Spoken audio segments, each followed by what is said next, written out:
Bismillahirrahmanirrahim. Assalamualaikum warahmatullahi wabarakatuh. Alhamdulillahi ala ihsanih wa syukru lahu ala taufiqihi wa amtinanih wa asyhadu an la ilaha illallah wahdahu la syarika lahu ta'ziman li sya'nih wa asyhadu anna Muhammadan abduhu wa rasuluhu da'ila ridwanih. Allahumma salli alaihi wa ala alihi wa ashabi wa ikhwani. Hadirin dan hadirat yang dirahmati oleh Allah Subhanahu wa taala. InsyaAllah pada malam hari ini kita akan mencoba untuk mendulang faedah-faedah yang bisa kita dapatkan dari surat Al-Insan. Surat Al-Insan. Karena surat ini panjang, insyaAllah kita jadikan dua kajian. Ya. Yang pertama adalah kajian hari ini dan insyaAllah kelanjutannya kita lanjutkan pada kajian pekan depan insyaAllah ta'ala. Surat Al-Insan adalah surat yang sering dibaca oleh Nabi setiap hari Jumat. Ya, sebagaimana dalam hadis Abu Hurairah, anna Rasulullah SAW kana yaqra'u fi salati subh yaumal jum'ati alif lam mim tanzil as-sajdah wa hal ata 'alal insan. Kata Abu Hurairah adalah Nabi sallallahu alaihi wasallam kana, artinya sering. Karena itu menunjukkan di antara maknanya adalah sering membaca setiap Jumat pagi solat subuh dua surat. Alif lam mim tanzil as-sajdah, ya, alif lam mim sajdah. Yang kedua adalah surat Al-Insan atau surat Hal Ata 'alal Insan. Ini menunjukkan setiap pekan Nabi sallallahu alaihi wasallam memang bermaksud mengingatkan para sahabat untuk mendengar surat ini, Hal Ata 'alal Insan. Ini menunjukkan pentingnya surat ini dan dibaca setiap pekan. Apalagi di hari Jumat, di hari raya pekan bagi kaum muslimin, kemudian di solat subuh. Ya. Hadirin dan hadirat yang dirahmati Allah Subhanahu wa taala. Kenapa? Karena surat Al-Insan berbicara tentang hakikat seorang manusia. Al-Insan artinya manusia. Hakikat seorang manusia, dari mana dia berasal. Kemudian mengingatkan bahwasanya dia diciptakan untuk diuji oleh Allah Subhanahu wa taala di dunia ini. Kemudian menjelaskan tentang kesudahan manusia cuma dua. Ya, imma syakiran wa imma kafura. Apakah bersyukur ataukah kufur? Setelah itu Allah sebutkan bagaimana balasan bagi orang-orang yang bersyukur dan bagaimana balasan bagi orang-orang yang kufur. Sehingga setiap pekan kita diingatkan hakikat kita sebagai manusia, apa tugas kita di atas muka bumi ini untuk diuji dan bagaimana kesudahan hasil ujian tersebut, ada yang gagal, ada yang berhasil. Sehingga kita selalu berusaha untuk perbaiki diri kita agar kita bisa menuju pada orang-orang yang berhasil dalam ujian tersebut. Inilah wallahu alam di antara rahasianya kenapa surat Al-Insan dibaca setiap pekan di salat subuh oleh Nabi sallallahu alaihi wasallam pada waktu hari Jumat. Adapun nama surat Al-Insan maka disebutkan ada sekitar 5 nama.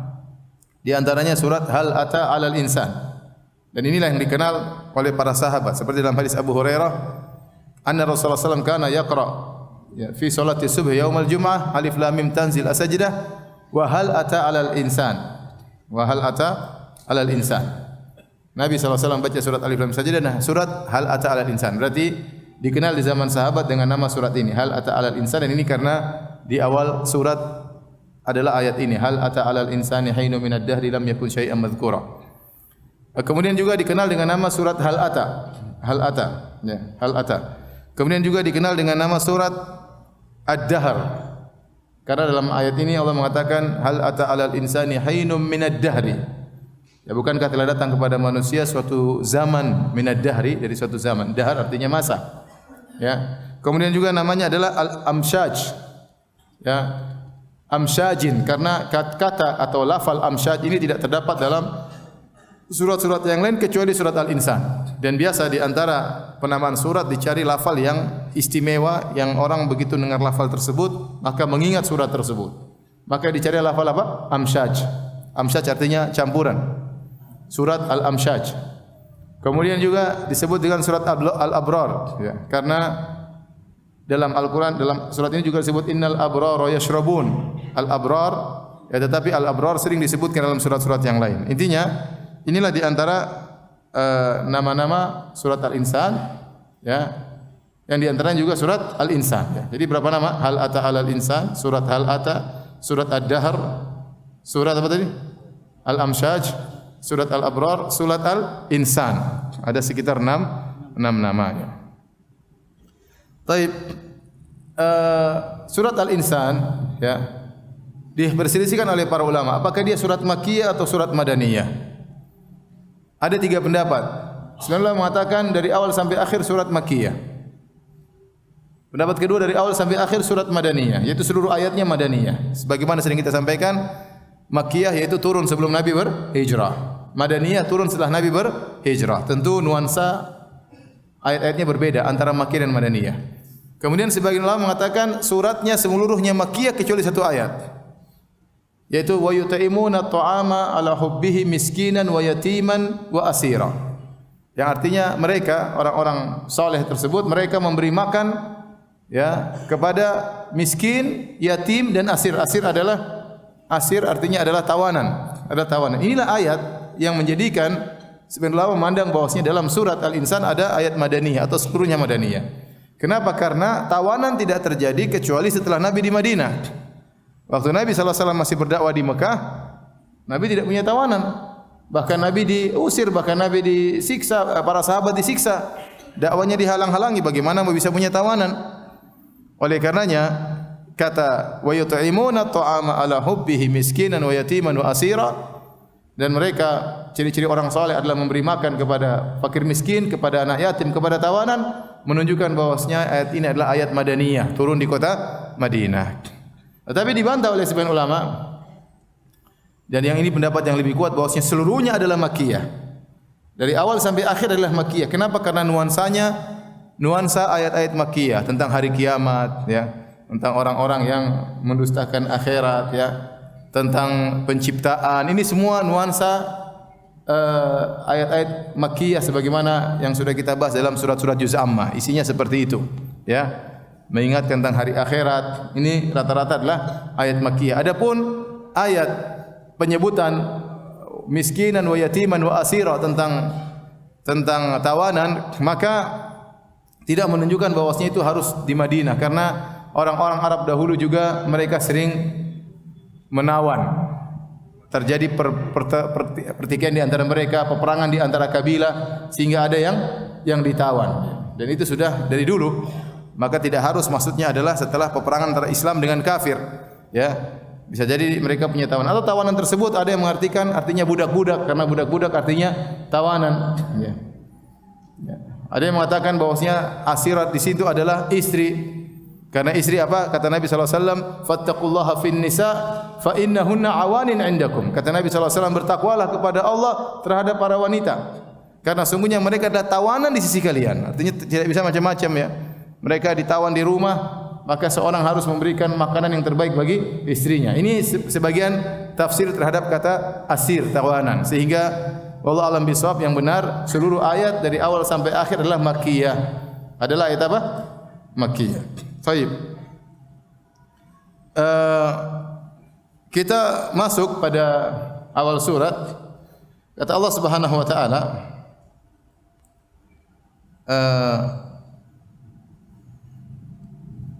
hal ata 'alal insani hinu minad dahri.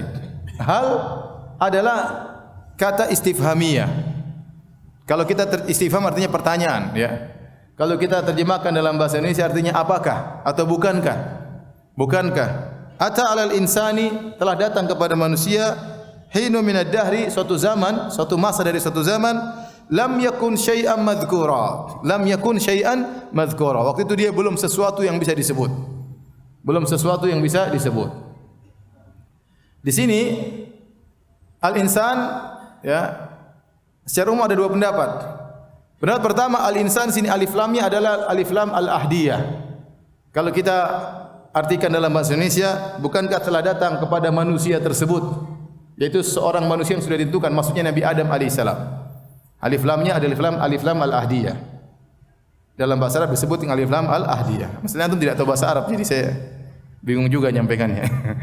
Kemudian pendapat yang kedua, alif lam namanya alif lam lil istighraq, artinya memberikan keumuman. Kalau kita artikan Hal ata 'alal insan artinya bukankah telah datang kepada seluruh manusia. Seperti alif lam dalam firman Allah, wal 'asr innal insana lafi khusr. Artinya apa? Demi masa. Bukan artinya sesungguhnya manusia tersebut dalam kerugian. Kalau manusia tersebut satu orang. Tetapi arti dalam surat ini, wal 'asr innal insana, sungguhnya seluruh manusia. Al seakan-akan maknanya kulla insan, seluruh manusia dalam kerugian, kecuali yang begini. Alladzina amanu wa amilus shalihat dan seterusnya. Maka ayat ini pun demikian, ada dua pendapat di kalangan para ulama. Mereka mengatakan pertama, Allah berbicara tentang Nabi Adam, hal ata 'alal insan, bukankah telah datang kepada Adam suatu masa di mana dia belum sesuatu yang bisa disebut. Kita diingat tentang nenek moyang kita, Adam alaihissalam. Adam alaihissalam kapan diciptakan? Dia termasuk makhluk yang terakhir diciptakan. Makanya dalam hadis kata Nabi sallallahu alaihi wasallam, khuliqatil malaikatu min nur wa khuliqal jan min marijin min nar wa khuliqa adam mimma wusifa lakum. Malaikat diciptakan dari cahaya, jin diciptakan dari nyala api, dan Adam diciptakan dari apa yang Allah sebutkan dalam Al-Qur'an itu dari tanah. Berarti secara urutan zaman Adam terakhir. Malaikat dulu, baru jin, baru manusia. Bahkan kita dapati sebelum Adam diciptakan, Allah sudah ciptakan bumi. Allah sudah ciptakan apa? Langit. Allah sudah menciptakan bumi dan isinya, tumbuh-tumbuhan, hewan-hewan sudah ada. Adam turun ke bumi, semua sudah siap. Jadi secara urutan zaman Adam termasuk makhluk yang terakhir yang Allah ciptakan. Seakan-akan Allah berkata, bukankah telah datang suatu zaman, wahai Adam, wahai manusia, mungkin sudah ada alam semesta sebelum engkau ada. Mungkin jutaan tahun, mungkin miliaran tahun, Allah alam, kita enggak tahu. Dan alam semesta sudah ada, sudah tegak, sudah berjalan tanpa ada manusia. Artinya tanpa ada kalian pun enggak ada masalah dalam alam semesta ini. Kalian dulu tidak ada. Allah ciptakan apa? Belakangan. Allah ciptakan Adam dari tanah, Tanah kemudian diambil, dalam riwayat disebutkan dari bermacam tanah. Unsur-unsurnya diambil oleh Allah Subhanahu wa taala. Kemudian Allah menciptakan dari tin itu tanah yang sudah bercampur air. Kemudian Allah bentuk. Setelah dibentuk, kemudian dibiarkan dulu tin tersebut menjadi hitam. Setelah agak lama baru kemudian dibentuk menjadi Nabi Adam. Maka Allah mengatakan kal fakhar, seperti tembikar. Tembikar kalau kita buat guci-guci sudah dibentuk, dan tembikar tersebut berlubang dalamnya. Kemudian dibiarkan, setelah itu baru Allah tiupkan ruh, barulah jadi Nabi Adam. Prosesnya demikian. Dari tanah diambil dari berbagai macam tanah di bumi, kemudian dicampurkan dengan air menjadi tin. Setelah itu dibiarkan beberapa lama, kemudian dibuat menjadi semacam tembikar, kal fakhar, Kemudian setelah itu baru ditiupkan ruh.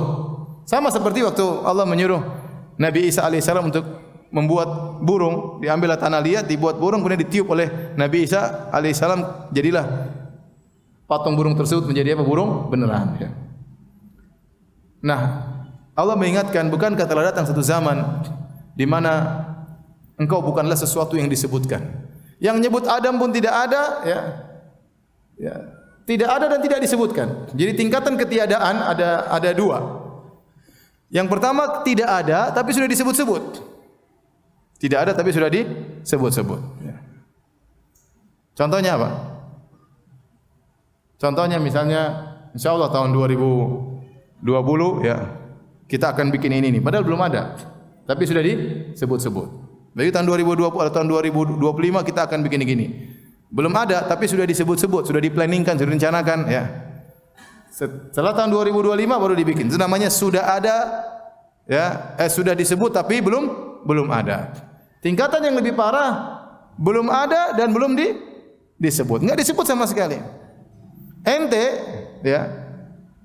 antum, ente agak kasar Antum 1000 tahun yang lalu ada yang sebut-sebut antum? Enggak ada. Bekasi aja mungkin belum disebut Bekasi. Apalagi antum yang tinggal di Bekasi. Belum ada, antum belum ada dan belum disebut-sebut. Menunjukkan ketiadaan yang sempurna, belum ada dan belum disebut. Maka antum harus sadar itulah asal kita, asal nenek moyang kita Adam alaihissalam dulu belum ada dan belum disebut. Ada yang mengatakan syai'an mazkuran sudah disebut tapi belum ada nilainya. Ya, syai'un ini suatu yang disebut-sebut artinya ada tapi belum ada nilainya. Ini pendapat sebagian ahli tafsir. Taib, ini pendapat pertama tentang al-insan. Di situ alif lam adalah al-ahdiyah, artinya Adam. Telah datang kepada Adam sebelumnya suatu zaman yang lama yang dia belum merupakan suatu yang disebut. Alam semesta ini sudah tegak tanpa adanya Adam, tanpa adanya Adam. Mungkin jutaan tahun, mungkin miliaran tahun, wallahu alam bisawab. Karena Adam adalah termasuk makhluk terakhir yang diciptakan oleh Allah Subhanahu wa taala. Pendapat yang kedua, al-insan di sini maksudnya adalah manusia seluruhnya. Hal ata 'alal insani hainun minad dahri. Artinya topik bicara kepada kita. Wahai manusia sekalian, bukankah telah datang suatu zaman di mana engkau belum ada dan belum disebut-sebut? Seperti saya katakan tadi, ya. Kita ini 1000 tahun yang lalu, enggak 1000 tahun, 100 tahun yang lalu enggak ada yang sebut. 200 tahun yang lalu ada yang sebut, Firanda Andirja enggak ada. Ya. 200 tahun yang lalu bahkan bapak ibu saya belum lahir. Gimana kemudian ada yang sebut-sebut Firanda Andirja? Enggak ada. Belum ada dan belum disebut-sebut. Ya. Kapan mulai disebut-sebut? Tatkala ibu saya mau melahirkan baru mikir, ini anak mau dinamakan siapa? Baru disebut-sebut. Ya. Muncul baru ada. Sekarang sudah begini. Jadi mau saya, kalau kita bicara 200 tahun yang lalu enggak ada. Kita ini siapa? Enggak ada apa-apanya. Belum ada dan belum disebut-sebut. Maka di sini hal ata 'alal insan, hal di sini dia adalah istifham tetapi maknanya qad. Sungguh telah datang kepada manusia suatu zaman di mana dia belum sesuatu yang disebut. Dan ini disebutkan oleh Al-Farra ahli bahasa. Hal di sini karena pertanyaan bisa dua, ya. Bisa artinya takriri untuk menekankan, bisa artinya ingkari untuk mengingkari. Pertanyaan, contoh untuk menekankan. Misalnya saya mengatakan, dan ini banyak dalam Al-Quran, ya. Istifham ada dua pertanyaan. Apa tujuan istifham bertanya? Bukan bertanya tentang kejahilan, sudah tahu jawabannya. Istifham itu bertanya, question bisa artinya untuk bertanya sesuatu yang dia tidak tahu jawabannya. Tapi kalau Allah yang bertanya, Allah sudah tahu jawabannya belum? Sudah. Maka tinggal dua tujuannya, untuk menekankan atau untuk mengingkari. Contoh untuk menekankan, seperti saya bilang, saya sudah kasih makan seorang atau saya sudah bayar utang seorang, saya bilang, bukankah saya sudah bayar? Bukankah saya sudah bayar? Artinya menekankan, saya telah bayar. Itu namanya pertanyaan untuk menekankan. Untuk mengingkari, misalnya saya bilang, apakah ada yang mampu bikin seperti saya? Apakah ada yang mampu bikin mobil seperti karya saya? Artinya tidak ada yang mampu. Misalnya, ya, untuk mengingkari tidak seorang pun mampu membuat model mobil seperti yang saya buat, misalnya bagi seorang penemu misalnya, ya. Ya. Maka ada dua fungsi istifham dan ini akan banyak takarrar, akan banyak terulang-ulang dalam Al-Qur'anul Karim. Sehingga sering para ulama mengatakan ini istifham adalah istifham takriri, istifham untuk menekankan, yang satu namanya istifham ingkari, untuk mengingkari, atau lil jahad, untuk juhud, untuk mengingkari. Dan ini juga disebut oleh Al-Imam Al-Bukhari dalam sahihnya tentang surat ini, dan ditakrir oleh Ibnu Hajar rahimahullah dalam Fathul Bari. Dan yang benar bahwasanya istifham di sini, pertanyaan di sini adalah untuk takriri, untuk menekankan. Oleh karenanya hal bukankah boleh kita artikan dengan sungguh, qad. Karena tujuannya untuk menekankan. Allah berkata seakan-akan sungguh telah datang kepada manusia suatu zaman di mana mereka bukanlah sesuatu yang disebut. Bukanlah sesuatu yang disebut. Agar mereka tahu diri, tidak sombong, tidak angkuh. Ya, agar mereka ingat bahwasanya ada yang menciptakan mereka, agar mereka tunduk kepada yang menciptakan mereka. Allah Subhanahu wa taala berfirman, "Inna khalaqanal insana min nutfah." Sungguhnya kami telah menciptakan manusia min nutfah. Di sini menguatkan pendapat yang kedua bahwasanya al-insan di situ bukan maksudnya Adam saja, tetapi seluruh apa? Manusia. Karena setelah Allah menciptakan, mengatakan bukankah manusia dulu ada suatu zaman mereka tidak disebut sama sekali. Setelah itu Allah menyebutkan tentang penciptaan mereka dari nutfah, dan kita tahu Adam diciptakan bukan dari nutfah. Adam diciptakan dari apa? Dari tanah tadi, ya. Tanah dari bermacam-macam dikumpulkan oleh Allah menjadikan Adam. Makanya Adam punya anak berwarna-warni juga, ya. Ya, ada yang putih, ada yang hitam, ya. Karena tanah asal penciptaan Adam berwarna bermacam-macam. Ya. Taib. Jadi yang benar pendapat kedua bahwasanya al-insan di sini adalah untuk seluruh manusia. Oleh karenanya topik pembicaraan ini kepada kita semua. Hal ata alal insan. Sungguh telah datang kepada kalian wahai manusia. Kalian sudah, kita juga termasuk. Kata Allah, inna khalaqnal insana min nutfah. Kami telah menciptakan manusia min nutfah, amsyajin, dari air mani amsyaj. Amsyaj ini secara bahasa artinya khalid, bahasa Arab, artinya tercampur. Apa ini maksud dengan bercampur di sini? Ada khilaf kalau kita kembali kepada perkataan para salaf tentang makna amsyaj. Ya. Ada yang mengatakan amsyaj artinya ikhtilat ma'ir rajul wa ma'il mar'ah. Percampuran antara air mani laki-laki dengan air mani perempuan. Artinya air mani laki-laki dengan sel ovum wanita. Karena itulah asal muasal penciptaan manusia. Bertumbuhnya sperma dengan sel ovum. Jadilah nutfah kemudian jadi manusia. Ini pendapat yang kuat ini. Ini pendapat yang kuat. Dan ini dahulu orang-orang Arab menyangka bahwasanya mereka tidak punya ilmu pengetahuan. Mereka menyangka manusia itu berasal dari sperma lelaki saja. Perempuan itu hanya fungsinya sebagai WA, hanya sebagai bejana untuk menampung sperma tersebut agar tumbuh. Mereka tidak tahu bahwasanya proses terjadinya manusia itu percampuran antara sperma lelaki dengan sel ovum apa? Dari wanita. Maka Allah jelaskan bahwasanya nutfah yang untuk menjadi manusia itu bukan sekedar sperma lelaki. Makanya Allah mengatakan amsyajin, min nutfatin amsyajin. Kami ciptakan manusia dari nutfah yang merupakan hasil percampuran. Untuk mengajari kepada orang-orang Arab dahulu, orang Arab Badui, bahwasanya manusia terjadi dengan proses pertemuan sperma dengan sel ovum, tidak seperti persangkaan mereka. Pendapat yang kedua, maksudnya amsyajin adalah tahapan-tahapan yang bercampur terhadap nutfah tersebut, sperma tersebut.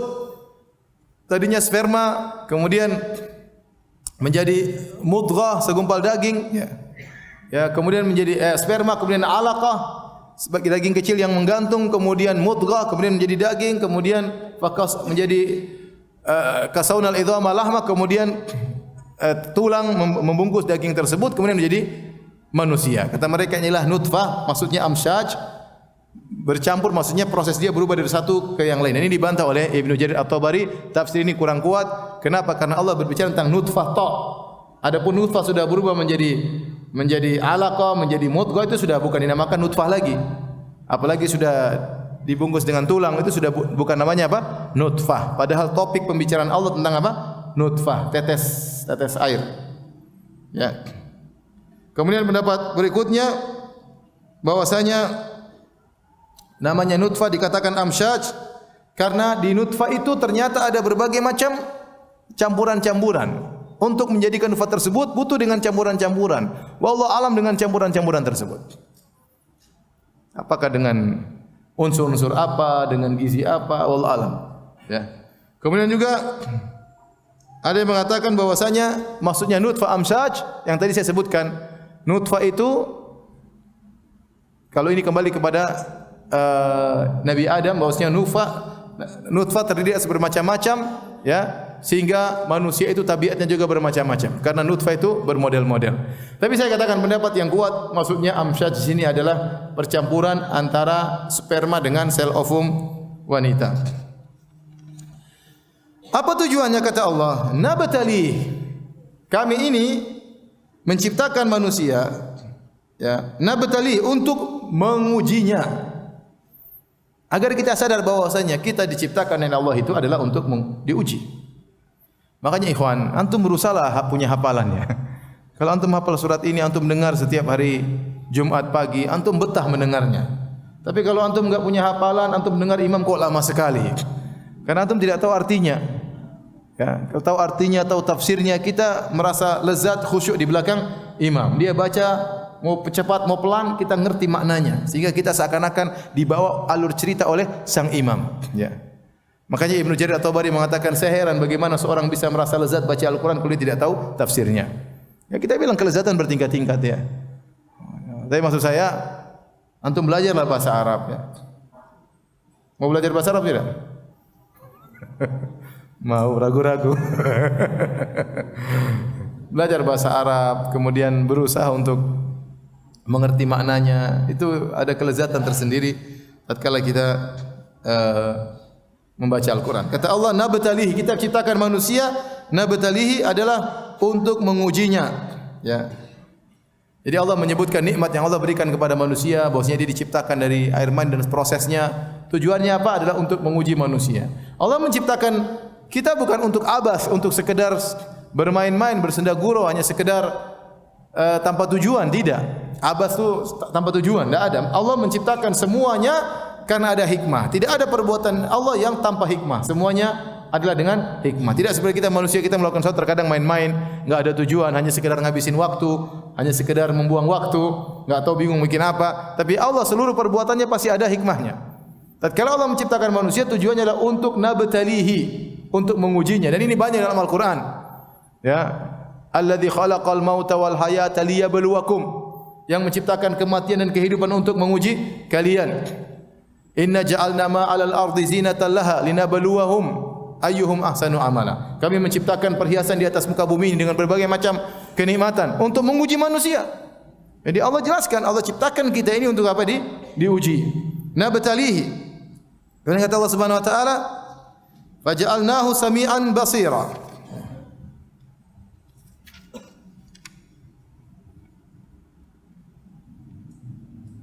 Maka kami jadikan manusia itu sami'an basira, bisa mendengar dan bisa melihat.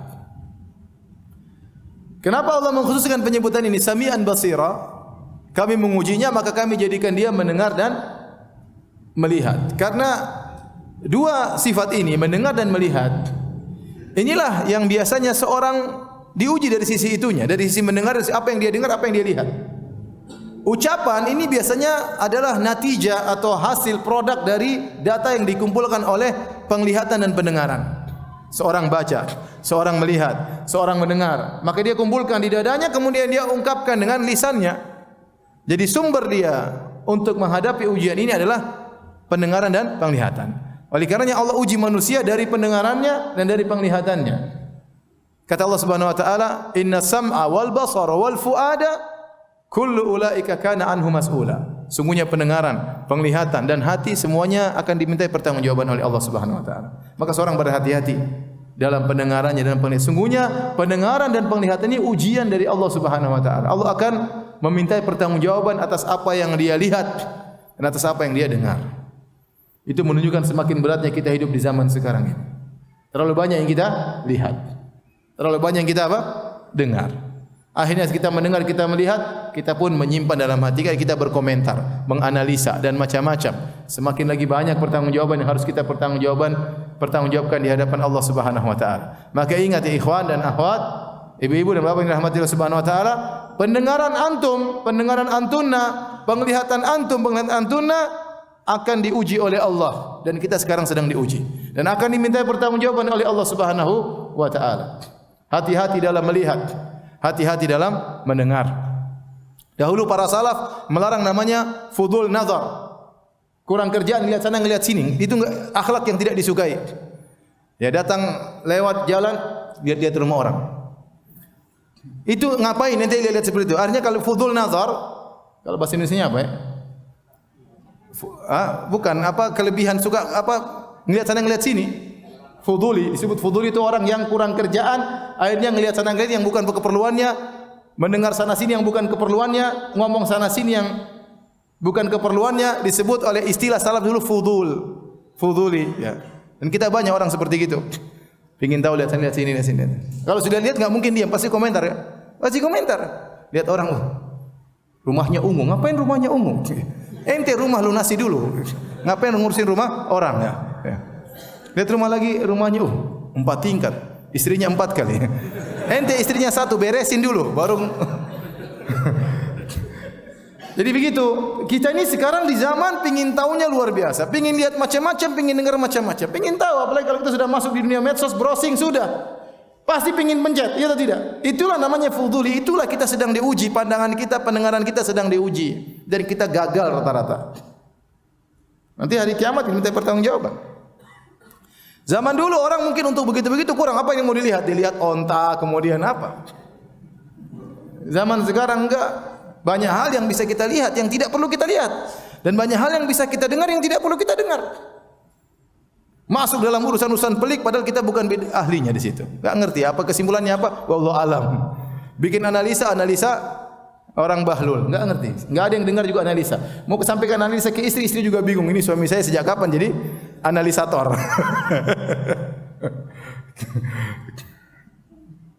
Baik, ini mengingatkan kita. Ini makanya disunahkan kalau kita di Madinah, setiap pekan kita dengar surat ini. Hampir imam-imam itu baca. Surat pertama, rakaat pertama Alif Lam Mim Sajdah, rakaat kedua hal ata 'alal insan. Kalau di Masjid Nabawi hampir bisa dipastikan kalau Syekh Ali Al-Hudzaifi jadi imam, insyaallah dia baca surat 2 ini. Karena ini sunnah. Ya, memang panjang ya, panjang, bacanya panjang. Ya, tetapi kalau kita ngerti kita dapat faedah. Kata Allah Subhanahu wa taala, "Inna hadainahu sabila." Kami beri petunjuk kepada dia jalan. Kami tunjukkan jalan. Jalan kebenaran silakan. Allah tunjukkan jalan-jalan kebenaran. Imma syakira wa imma kafura.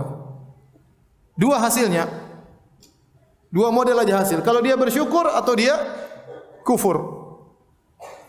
Subhanallah. Perhatikan dalam ayat ini. Allah sebutkan hasil. Setelah Allah uji pendengaran, penglihatan seorang, Allah bilang, imma syakiran wa imma kafura. Kalau dia tidak bersyukur, dia kufur. Ini kembali lagi kepada bahasa Arab. Syakir dalam bahasa Arab artinya isim fa'il. Yang artinya bersyukur. Kafur dalam bahasa Arab artinya sifah mubalaghah. Kalau kita terjemahkan bahasa ada hiperbolanya, kalau kita terjemahkan dalam bahasa Indonesia sangat kufur, ada sangatnya. Tatkala Allah menyebutkan syukur, Allah tidak mengatakan sangat syukur. Tapi tatkala Allah bilang kufur, Allah mengatakan sangat kufur. Allah bilang ada dua model manusia, imma syakiran wa imma kafura. Kalau enggak jadi bersyukur, jadi sangat kufur. Kenapa kata para ulama? Karena Allah tidak menuntut antum bersyukur dengan sangat tinggi karena manusia tidak mampu. Antum yang penting cukup dikatakan seorang bersyukur sudah bisa masuk surga. Mau bisa bersyukur dengan semestinya antum tidak bakalan mampu. Karena nikmat yang Allah berikan kita terlalu banyak. Kita tidak bisa bertanggungjawabkannya. Nabi SAW lihat bagaimana Nabi beribadah sampai kakinya bengkak, hatta tatawarram qadamah, sampai kedua kakinya bengkak. Dalam riwayat hatta tatafattar qadamah, sampai kedua kakinya terbelah-belah. Kenapa? Aisyah bertanya, kata Nabi, afala akunu abdan syakuran. Kenapa aku tidak menjadi seorang hamba yang pandai bersyukur? Maka Allah tidak, kalau antum menjadi syakur itu luar biasa. Berarti antum sudah masuk pada yang lebih hebat, wali-wali Allah. Tapi Allah mengatakan syakiran, artinya antum bersyukur sudah bisa masuk surga. Tapi kita tahu surga bertingkat-tingkat. Ya. Tetapi waktu Allah mengatakan kafur, Allah tambah kata sangat. Kalau dia bersyukur atau menjadi orang yang sangat kufur, artinya kalau seorang kufurnya sedikit-sedikit, kufur nikmat, ya terkadang lalai sedikit, Allah mungkin masih maafkan. Tidaklah Allah mengadab dia kecuali dia apa? Kafur, sangat kufur. Kufur sini maksudnya sangat tidak berterima kasih, sangat lupa dengan nikmat Allah Subhanahu wa taala. Baru kemudian dia akan diadab oleh Allah Subhanahu wa taala. Ya. Maka ini subhanallah, apalagi yang kurang dari rahmat dan baiknya Allah Subhanahu wa taala. Kemudian setelah Allah menyebutkan model manusia ada dua, ada yang syakir, ada yang kafur, maka Allah sebutkan tentang bagaimana balasan mereka di neraka Jahannam bagi orang yang kafir dan bagaimana balasan bagi orang-orang yang syukur. Kata Allah Subhanahu wa taala, "Inna a'tadna lil kafirina salasila wa aglala wa sa'ira." Sungguhnya kami siapkan bagi orang-orang yang kafir salasil, yaitu rantai-rantai, wa aglalan, belenggu-belenggu. Berarti azab itu berbagai macam model. Allah mengadab manusia di neraka Jahannam dengan berbagai macam apa? Model siksaan. Ada salasil, ada rantai-rantai.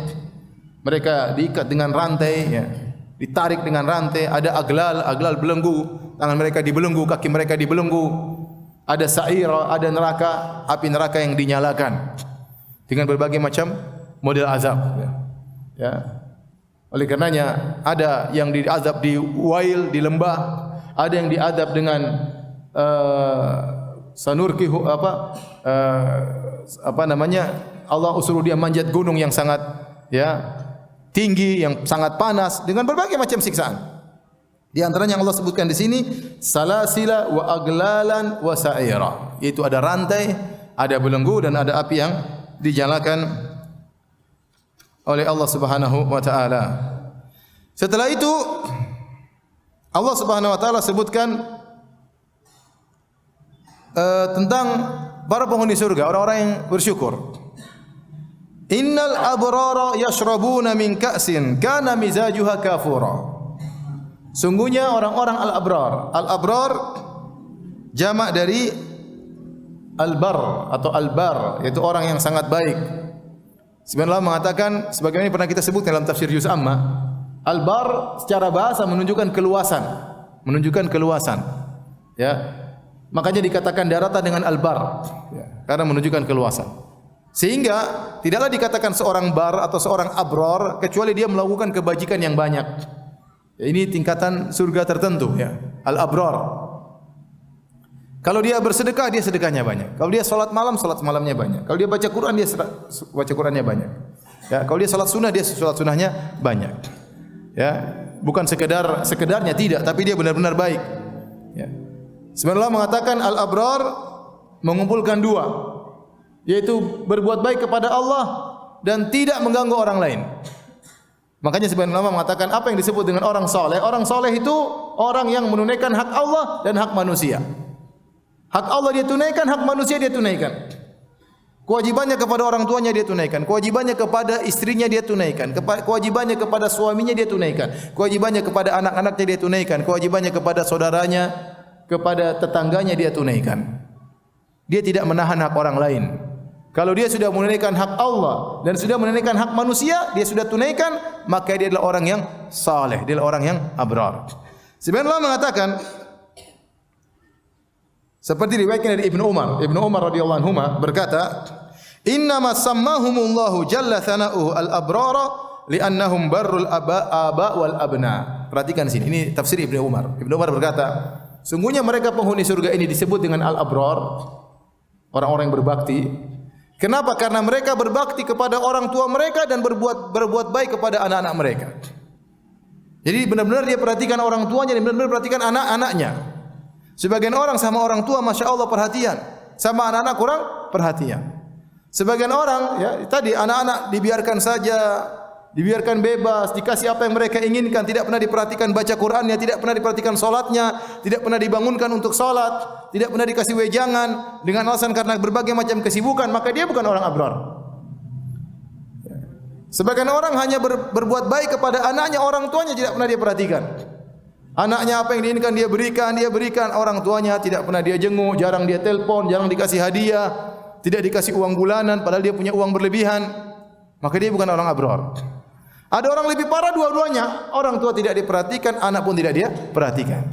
Dia pikir anak cuma dunia yang dia kasih. Ya, kalau hanya kasih supaya anak makan tumbuh besar, hewan juga bisa. Hewan juga bisa. Yang membedakan kita dengan hewan adalah bagaimana mendidik anak, mentarbiah anak menjadi anak yang baik. Ya, kita berjuang, hasilnya serahkan kepada Allah. Yang penting kalau Allah tanya kita di akhirat, kita bilang saya sudah berbuat baik kepada anak saya. Ini yang bisa lakukan. Nah, jika seorang sudah berbakti kepada ibunya, berbuat bapak dan ibunya, berbuat baik kepada anaknya, maka dikatakan al-abrar sebagaimana pendapat Ibnu Umar radhiyallahu taala anhuma. Ya, kemudian juga dalam riwayat al-abrar alladzina la yu'dzuna ahadan. Namanya al-abrar adalah yang tidak mengganggu seorang pun. Jadi ingat, antum ingin jadi abrar, banyak berbuat kebaikan, tunaikan hak Allah, tunaikan hak manusia. Jangan sampai zalimi orang. Ya, jangan sampai zalimi orang. Kalau ente berbuat zalim segera minta maaf. Ente bersalah sama Allah segera bertobat. Ente jadi abrar. Kata Allah, yashrabuna min ka'sin kana mizajuha kafura. Mereka minum dari al-ka'as. Al-ka'as yaitu gelas yang sudah ada isinya, itu disebut ka'as. Al-ka'as yaitu gelas yang sudah ada isinya, bukan gelas kosong. Jadi mereka minum dari gelas yang sudah berisi dengan khamar di akhirat, ya, yang disediakan oleh pelayan-pelayan di sana. Ya, khamar gelas tersebut sudah berisi, mereka tinggal minum dari gelas tersebut. Kana mizajuha kafura. Di mana isi khamar tersebut tercampur dengan kafur. Kafur adalah semacam zat yang dikeluarkan madah atau zat yang dikeluarkan dari pohon yang sudah tua, ya, yang mengeluarkan warna putih dan baunya harum, ya. Tentunya dan asalnya bukan diminum, tapi dia hanya memiliki bau yang harum dan warnanya putih bagus. Sehingga kata para ulama maksudnya kafur di sini dari sisi harumnya dan dari sisi warnanya putih, ya. Adapun rasanya rasa khamar, tentu khamar dunia tidak sama dengan khamar di akhirat, ya. Allah hanya menyebutkan kafur supaya orang bisa mudah untuk paham. Tentunya tidak ada yang di atas muka bumi dibandingkan dengan akhirat, tidak ada yang sama. Yang sama cuma sekedar apa? Nama. Hakikat berbeda. Mau bilang madu dunia beda dengan madu akhirat. Mau dibilang khamar dunia beda dengan khamar akhirat. Mau bilang emas dunia beda dengan emas akhirat. Mau bilang pohon dunia beda dengan pohon akhirat. Bayangkan pohon akhirat, kata Allah, kata Nabi, ma min syajarin illa wasaquha min dhahab. Tidak ada satu pohon pun di akhirat di surga kecuali batangnya terbuat dari emas. Ya, tentu sangat beda. Ya. Sungai di akhirat tajri min ghairi ukhdud. Sungai mengalir tanpa ada lubangnya. Itu sungai di akhirat. Maka waktu Allah sebutkan kafur, ya, jangan kita bayangkan kafur barus, minum campur kafur barus baru minum. Enggak. Ini kafur sekedar dari aroma dan warnanya, ya. Bukan dari rasanya, ya. Karena kafur tidak diminum oleh penduduk dunia, ya. Kafur digunakan kalau ada mayat meninggal pakai kafur. Kata Allah, aina yashrabu biha ibadullah. Mata air, di situ juga ada mata air yang ibadullah yashrabu biha, minum darinya. Ain secara bahasa Arab artinya mata air. Ada namanya sungai mengalir. Ada namanya ain, mata air. Seharusnya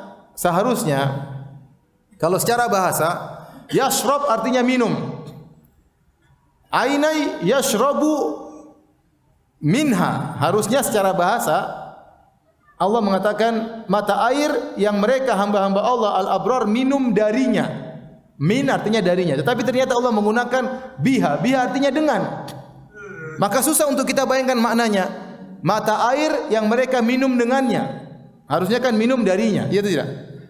Ini namanya ada uslub dalam Al-Quran yang disebut dengan uslub at-tadmin, yaitu ada kata kerja verb yang dimasukkan dalam kata kerja tersebut.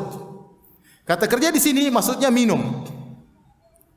Tapi seharusnya kalau minum, yaitu minum darinya. Saya minum dari gelas misalnya. Bukan minum dengan gelas. Kalau minum gelas berarti saya bukan minum isinya. Saya bukan mengatakan saya minum dengan air, tapi saya minum dari apa? Air di gelas. Tapi Allah menggunakan biha dengan kata dengan. Kok bisa demikian? Ini bukan penggunaan orang Arab. Orang Arab tidak berbicara dengan seperti ini. Maka para ulama menjelaskan itu namanya ada metode tadmin, yaitu ada isyarat kata kerja yang tersembunyi dalam suatu kata kerja. Maksudnya bagaimana? Di akhirat, di surga, orang-orang minum bukan karena kehausan. Orang-orang minum bukan karena kehausan. Paham? Tapi karena apa? Berlezat-lezat. Berlezat-lezat. Karena tidak ada yang haus, tidak ada yang lapar. Kata Allah Subhanahu wa taala, "Innalaka alla tajua fiha wa la ta'ra wa annaka la tazma'u fiha wa la tatha." Wahai Adam, kalau kau masuk surga, kau tidak akan lapar, kau tidak akan kepanasan dan kau tidak akan haus. Tidak akan haus. Ini minum di surga bukan karena haus. Ya. Kalau disebut yashrabu minha, minum darinya seakan-akan karena haus. Sehingga Allah ingin menyatakan dalam lafal minum tersebut ada makna kelezatan. Dan kelezatan kata gandengnya pakai bi, yaltadzu biha. Kalau bahasa Arab. Susah juga saya jelaskan. Ada kata gandeng. Saya pergi ke. Ya, itu kata gandengnya apa? Ke. Kalau dengan, saya makan dengan sendok, bukan saya makan ke sendok, paham? Paham? Nah, dalam bahasa Arab minum kata gandengnya itu dengan. Dari, saya minum dari gelas misalnya. Sementara lezat itu pakai bi. Saya berlezat-lezat dengan. Paham? Nah, sekarang bahasanya saya minum dengan. Kata para ulama maksudnya saya minum dari mata air tersebut dengan penuh kelezatan.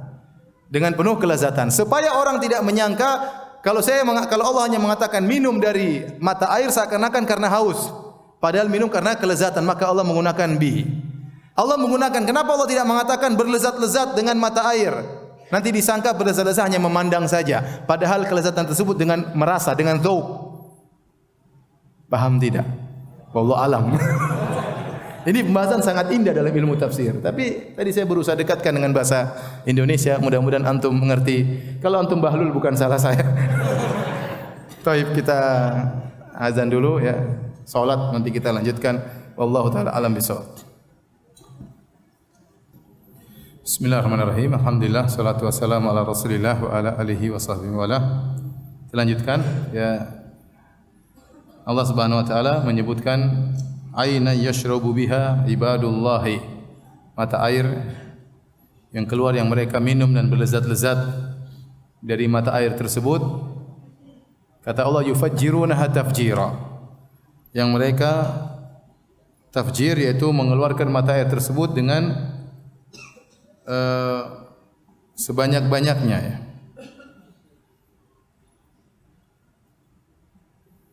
Para salaf menyebutkan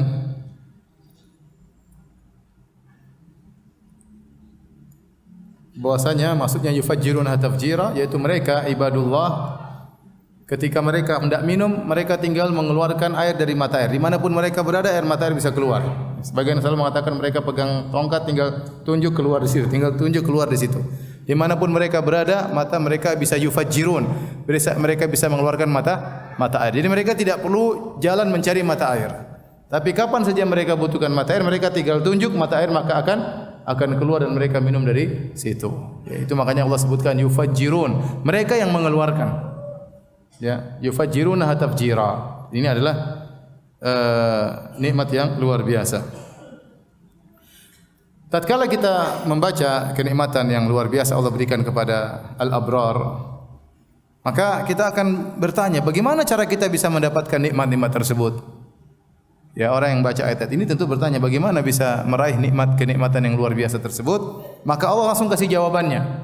Allah sebutkan tentang sifat orang-orang saleh, sifat-sifat al-abrar yang mereka berhak untuk mendapatkan nikmat-nikmat tersebut. Yang pertama kata Allah, yufuna bin nadri, mereka menunaikan nazar mereka.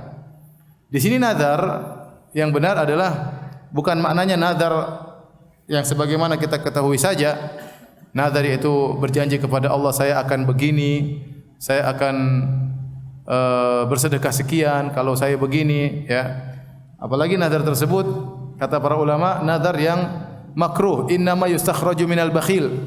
Nazar, ya, dikeluarkan dari orang yang bakhil yang mengatakan kalau saya sehat saya akan bersedekah sekian. Kalau enggak sehat enggak jadi bersedekah. Itu namanya nazar muqayyad dan itu hukumnya makruh. Beda dengan nazar mutlak. Nazar mutlak itu dia tidak menyebutkan syarat. Kalau nazar muqayyad tadi kalau saya lulus, kalau saya sehat, kalau saya begini, saya akan begini. Itu namanya nazar muqayyad, nazar bersyarat dan ini hukum asalnya makruh. Tapi kalau dia sudah terlanjur bernazar maka dia harus tunaikan.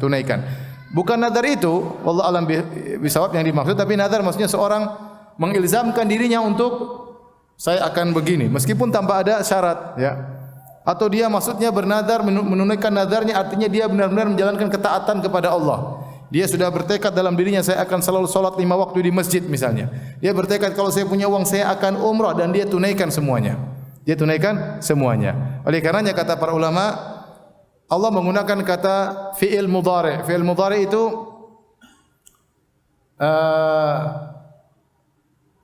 present, ya, ada past tense, ada apa? Present tense dan ada future, ya, future. Maksudnya mudhari' itu yang sedang. Yufun itu fi'il mudhari' dalam bahasa Arab. Ya. Present, ya. Apa? Present, ya, present tense, ya. Jadi mengandung present tense dan ada mengandung future, ya, masa depan. Jadi maksudnya yufuna bin nadhr ini Allah tidak mengatakan mereka telah menunaikan nazar. Itu berarti past, kata madhi, fi'il madhi. Tapi Allah menggunakan fi'il mudhari' yang menunjukkan mereka selalu menunaikan nazar mereka. Artinya mereka selalu memperbaharui diri mereka untuk menunaikan ketaatan kepada Allah Subhanahu wa taala. Itu sifat al-abrar. Makanya antum belajar bahasa Arab biar tahu maknanya. Dalam bahasa Arab juga ada past tense, ada present tense, ada future tense, ada. Taib. Wa yakhafuna, sama. Wa yakhafun yauman kana syarruhu mustatira. Mereka takut suatu hari di mana keburukannya tersebar. Mustatir artinya syarrun mustatir, keburukan yang tersebar. Ini sifat mereka, di antara sifat al-abrar adalah mereka takut. Takut dengan hari kiamat yang pada hari tersebut ya syarruhu mustatir. Ya, yauman kana syarruhu mustatira. Yang di mana keburukan di saat itu sangat tersebar, ya, karena hari hisab, kemudian ya sidang, ya, kemudian mizan, kemudian suruh lewat sirat, dan banyak keburukan orang tidak bisa menghindar hari tersebut. Ya, apalagi pas terjadi hari kiamatnya. Makanya Allah menamakan hari kiamat dengan at-tammah. At-tammah itu artinya malapetaka yang tersebar, tidak seorang pun bisa menghindarinya. Mereka ini sifatnya takut dengan hari tersebut. Ya, takut dengan hari tersebut. Dan sekali lagi Allah menggunakan yakhafun, itu juga fi'il mudhari'. Yang menunjukkan apa? Present tense, yang artinya mereka senantiasa apa? Takut. Ketakutan tersebut timbul sewaktu demi waktu yang lain, takut dengan hari tersebut, takut kalau mereka dihisab, sehingga mereka senantiasa beramal saleh, ya. Bukan mereka takut tatkala timbul hari tersebut. Perhatikan, bukan mereka takut tatkala mereka tiba hari kiamat, tapi ketakutan tersebut tatkala mereka di dunia. Orang-orang yang beriman tatkala di hari kiamat kelak mereka aminun. Ya, mereka akan dibuat tentram oleh Allah Subhanahu wa taala. Ada ketakutan tetapi ketentraman yang mereka rasakan. Makanya Allah mengatakan wujuhu yauma idzin musfirah. Pada hari tersebut ada wajah yang berseri-seri. Itu orang-orang yang beriman pada hari kiamat. Jadi ketakutan ini tatkala mereka masih apa? Hidup, paham? Mereka masih hidup, mereka takut dengan hari kebangkitan. Mereka takut dengan hari kiamat, dan ketakutan itu berjalan terus dari waktu demi waktu yang lainnya. Ini sifat yang kedua. Sifat yang ketiga kata Allah, wa yut'imuna at-ta'ama ala hubbihi miskinan wa yatiman wa asira.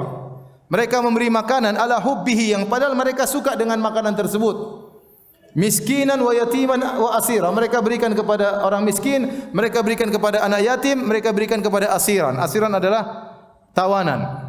Perhatikan di sini, yang mereka lakukan adalah memberi makanan, dan memberi makanan ini adalah sifat yang sangat mulia dalam Al-Quran, sangat banyak disebutkan tentang memberi makan, dan dalam hadis-hadis Nabi juga banyak menyebut tentang keutamaan memberi makanan. Ya ayuhan nas, ya afshus salam wa atimut ta'am, wahai manusia sekalian, kata Nabi SAW, tebarkanlah salam, berilah makanan, ya.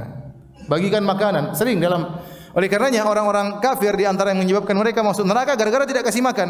Dalam surat Al-Mudaththir, waktu ditanya, "Masalakakum fi saqar?" Apa yang buat kalian wahai penghuni neraka jahanam masuk ke neraka Saqar? Kata mereka, "Qalu lam nakum minal musallin wa lam nakun nut'imul miskin." Kami dahulu tidak salat dan dahulu kami tidak beri makan kepada orang yang membutuhkan. Dosa. Demikian juga ya surat Al-Maun, "Wa la yahuddu ala ta'amil miskin." Yang tidak menyuruh orang, memotivasi orang untuk memberi makan kepada fakir miskin. Sifat orang beriman enggak memberi makan kepada fakir miskin.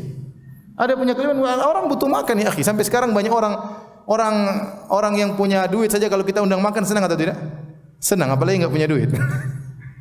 Di sini yang kita perhatikan, sini kata Allah ala hubbihi. Mereka cinta dengan makanan tersebut. Jadi yang mereka berikan bukan makanan yang mereka tidak sukai. Bukan harta yang mereka tidak sukai, tapi harta yang mereka sukai. Ya. Makanya dalam ayat Allah mengatakan lan tanalul birra hatta tunfiqu mimma tuhibbun. Kalian tidak akan mencapai tingkatan kebajikan yang sesungguhnya sampai kalian berinfak dengan apa yang kalian sukai. Dari apa yang kalian sukai. Kita, banyak di antara kita kalau memberikan kepada tetangga yang sudah berlebihan, kebanyakan udah kasih tetangga aja. Kita enggak begitu butuh dengan ini, makanya kita kasih sama tetangga. Terkadang kita kasih daripada penuhi rumah, udah kasih tetangga aja. Tapi yang Allah maksudkan dalam ayat ini, kita butuh dengan barang tersebut. Kita suka dengan barang tersebut. Kita kalau masak kue, sengaja kita masak kue yang kita suka dan untuk kita bagikan. Ya, bukan karena kue ini takut basi, maka kita kasih tetangga. Kebanyakan kita kasih tetangga. Tidak, memang kita suka dengan barang tersebut. Kita suka dengan benda tersebut. Kita suka dengan makanan tersebut. Makanya dikatakan ala hubbihi. Mereka memberikan makanan padahal mereka cinta dengan makanan tersebut. Siapa yang mereka kasih? Miskinan. Miskin, Allah sebutkan miskin, yatim, kemudian tawanan. Kenapa miskin disebut dahulu? Karena miskin jumlahnya banyak, di mana-mana banyak orang miskin. Yatim lebih sedikit. Apalagi tawanan, hampir zaman sekarang belum tentu ada di tanah air kita ya. Kebanyakannya miskin, yatim lebih sedikit, tawanan lebih sedikit. Maka Allah mendahulukan miskin. Seorang lebih mudah memberi makan kepada fakir miskin. Dan miskin ada dua. Sudah kita sebutkan pada pertemuan sebelumnya. Miskin yang dia meminta kepada antum, dia mengetuk pintu antum. Dan yang kedua miskin yang ente mengetuk pintunya, ente cari dia. Lisaili wal mahrum, bagi yang meminta-minta dan orang yang tidak meminta-minta. Dan Nabi ingatkan tentang jenis miskin. Yang miskin yang minta-minta kita tahu jelas, dia minta-minta di pinggir jalan. Ya dia ngomong, ketuk pintu, datang ke rumah. Itu kalau kita punya kesempatan bantu dia, kasih makan dia, kasih utang dia. Kalau memang kita punya kemampuan.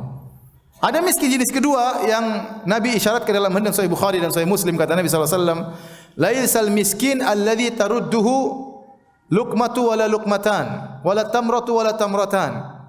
Walakinnal miskin." Bukanlah miskin itu yang dikasih 1 butir korma, 2 butir korma, sesuap nasi, 2 suap nasi, kemudian selesai. Ini Rasulullah bicara tentang miskin yang umum, yaitu orang minta-minta, dikasih selesai. Ya. Tetapi miskin yang sesungguhnya yaitu alladzi yata'affaf, yaitu miskin yang dia perlu tapi dia tidak minta-minta. Ini yang Nabi mengatakan ini miskin yang sungguhnya, carilah dia. Dalam riwayat kata Nabi sallallahu alaihi wasallam, walakinnal miskin alladzi la yajid ghinan yughni, ya, wala yuftanu bihi. Itu seorang miskin adalah seorang yang dia punya penghasilan tapi tidak mencukupi. Dan orang tidak tahu tentang ketidakcukupannya tersebut. Fayutasaddaq alaihi, maka orang pun tidak kasih sedekah sama dia. Wala yaqumul yas'al, dan dia pun tidak minta-minta sama orang. Ini miskin jenis kedua yang harus kita cari. Ya. Jadi ada orang miskin yang dia tidak minta-minta, ya. Kata Allah Subhanahu wa taala, yahsabuhumul jahilu aghniya minat ta'affuf. Orang-orang jahil tidak mengerti, menyangka dia orang kaya padahal dia miskin. Kenapa dia disangka orang kaya? Karena dia ta'affuf, dia menahan diri, tidak mau minta-minta. Dia malu, tidak mau minta-minta. Orang yang lihat disangka dia orang kaya padahal dia dalam kondisi apa? Susah. Kata Allah, ta'rifuhum bisimahum. Kau bisa kenal dia dari ciri-cirinya. Orang-orang begini kita bisa, mereka tidak minta-minta tapi kita tahu ciri-cirinya. Ya. Ya akhi, orang miskin, orang susah sama orang kaya beda raut wajahnya, itu tidak? Ya. Orang kaya jelaslah kaya, ketawa ke TV senang-senang. Orang miskin sedih, murung. Meskipun bajunya mungkin bagus, tapi dia mungkin miskin. Mungkin dia kerja tapi enggak cukup, mungkin dia jualan, mungkin dia kerja di kantor, mungkin boleh dia pakai baju berdasi, ternyata tidak cukup keperluannya. Tadi kata Nabi, wala yajid ghinan yughnih. Dia punya penghasilan tapi tidak cukup. Ini orang kita cari, apalagi teman-teman kita di masjid, kita lihat, ya. Kita bisa tahu dari kondisinya, dari raut wajahnya, ya. Dari kesedihannya, dari dia berdoa menangis, pasti ada masalah ini. Ya. Kenapa ditolak terus? Kita tahu dari raut wajahnya. Misalnya, ada sebagian orang anaknya sampai berminggu-minggu tidak sekolah, padahal sudah waktu masuk sekolah. Kenapa? Ternyata bukan apa-apa, ternyata tidak bisa beli baju sekolah. Misalnya. Dia tidak bisa bayar uang masuk, uang pendaftaran. Sekolah bikin uang pendaftaran lagi, mendaftar setiap daftar bayar lagi. Tidak mampu, gimana mau sekolah? Sebagian sekolah mempersyaratkan kalau tidak lunas tidak boleh sekolah, tidak bisa terima rapor. Sekolah begitu sekarang. Ini tidak sekolah. Kita cari kenapa? Ada anak kita lapor, Abi, ini si fulan belum sekolah. Kita cari orang tersebut. Datang ke rumahnya, ketuk pintunya. Ini miskin yang kata Nabi, inilah miskin yang sungguhnya. Ya, yang dia menahan diri, dia malu. Ya. Sebagian orang miskin waktu lebaran tidak keluar rumah, dalam rumah saja. Kenapa? Dia tidak bisa beli baju baru buat anak-anaknya, dia malu. Sehingga dia anak-anaknya di rumah aja. Malu ketemu teman-temannya tidak pakai baju baru. Mungkin dia tidak keluar salat Id saking malunya. Oleh karenanya miskin seperti ini kita cari.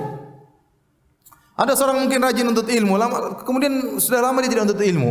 Saya tanya, kenapa dia tidak pernah ikut pengajian? Ternyata dia ada keperluan harus dia kerjakan. Kita bantu orang seperti ini. Ya, maka ingat, miskin ada dua.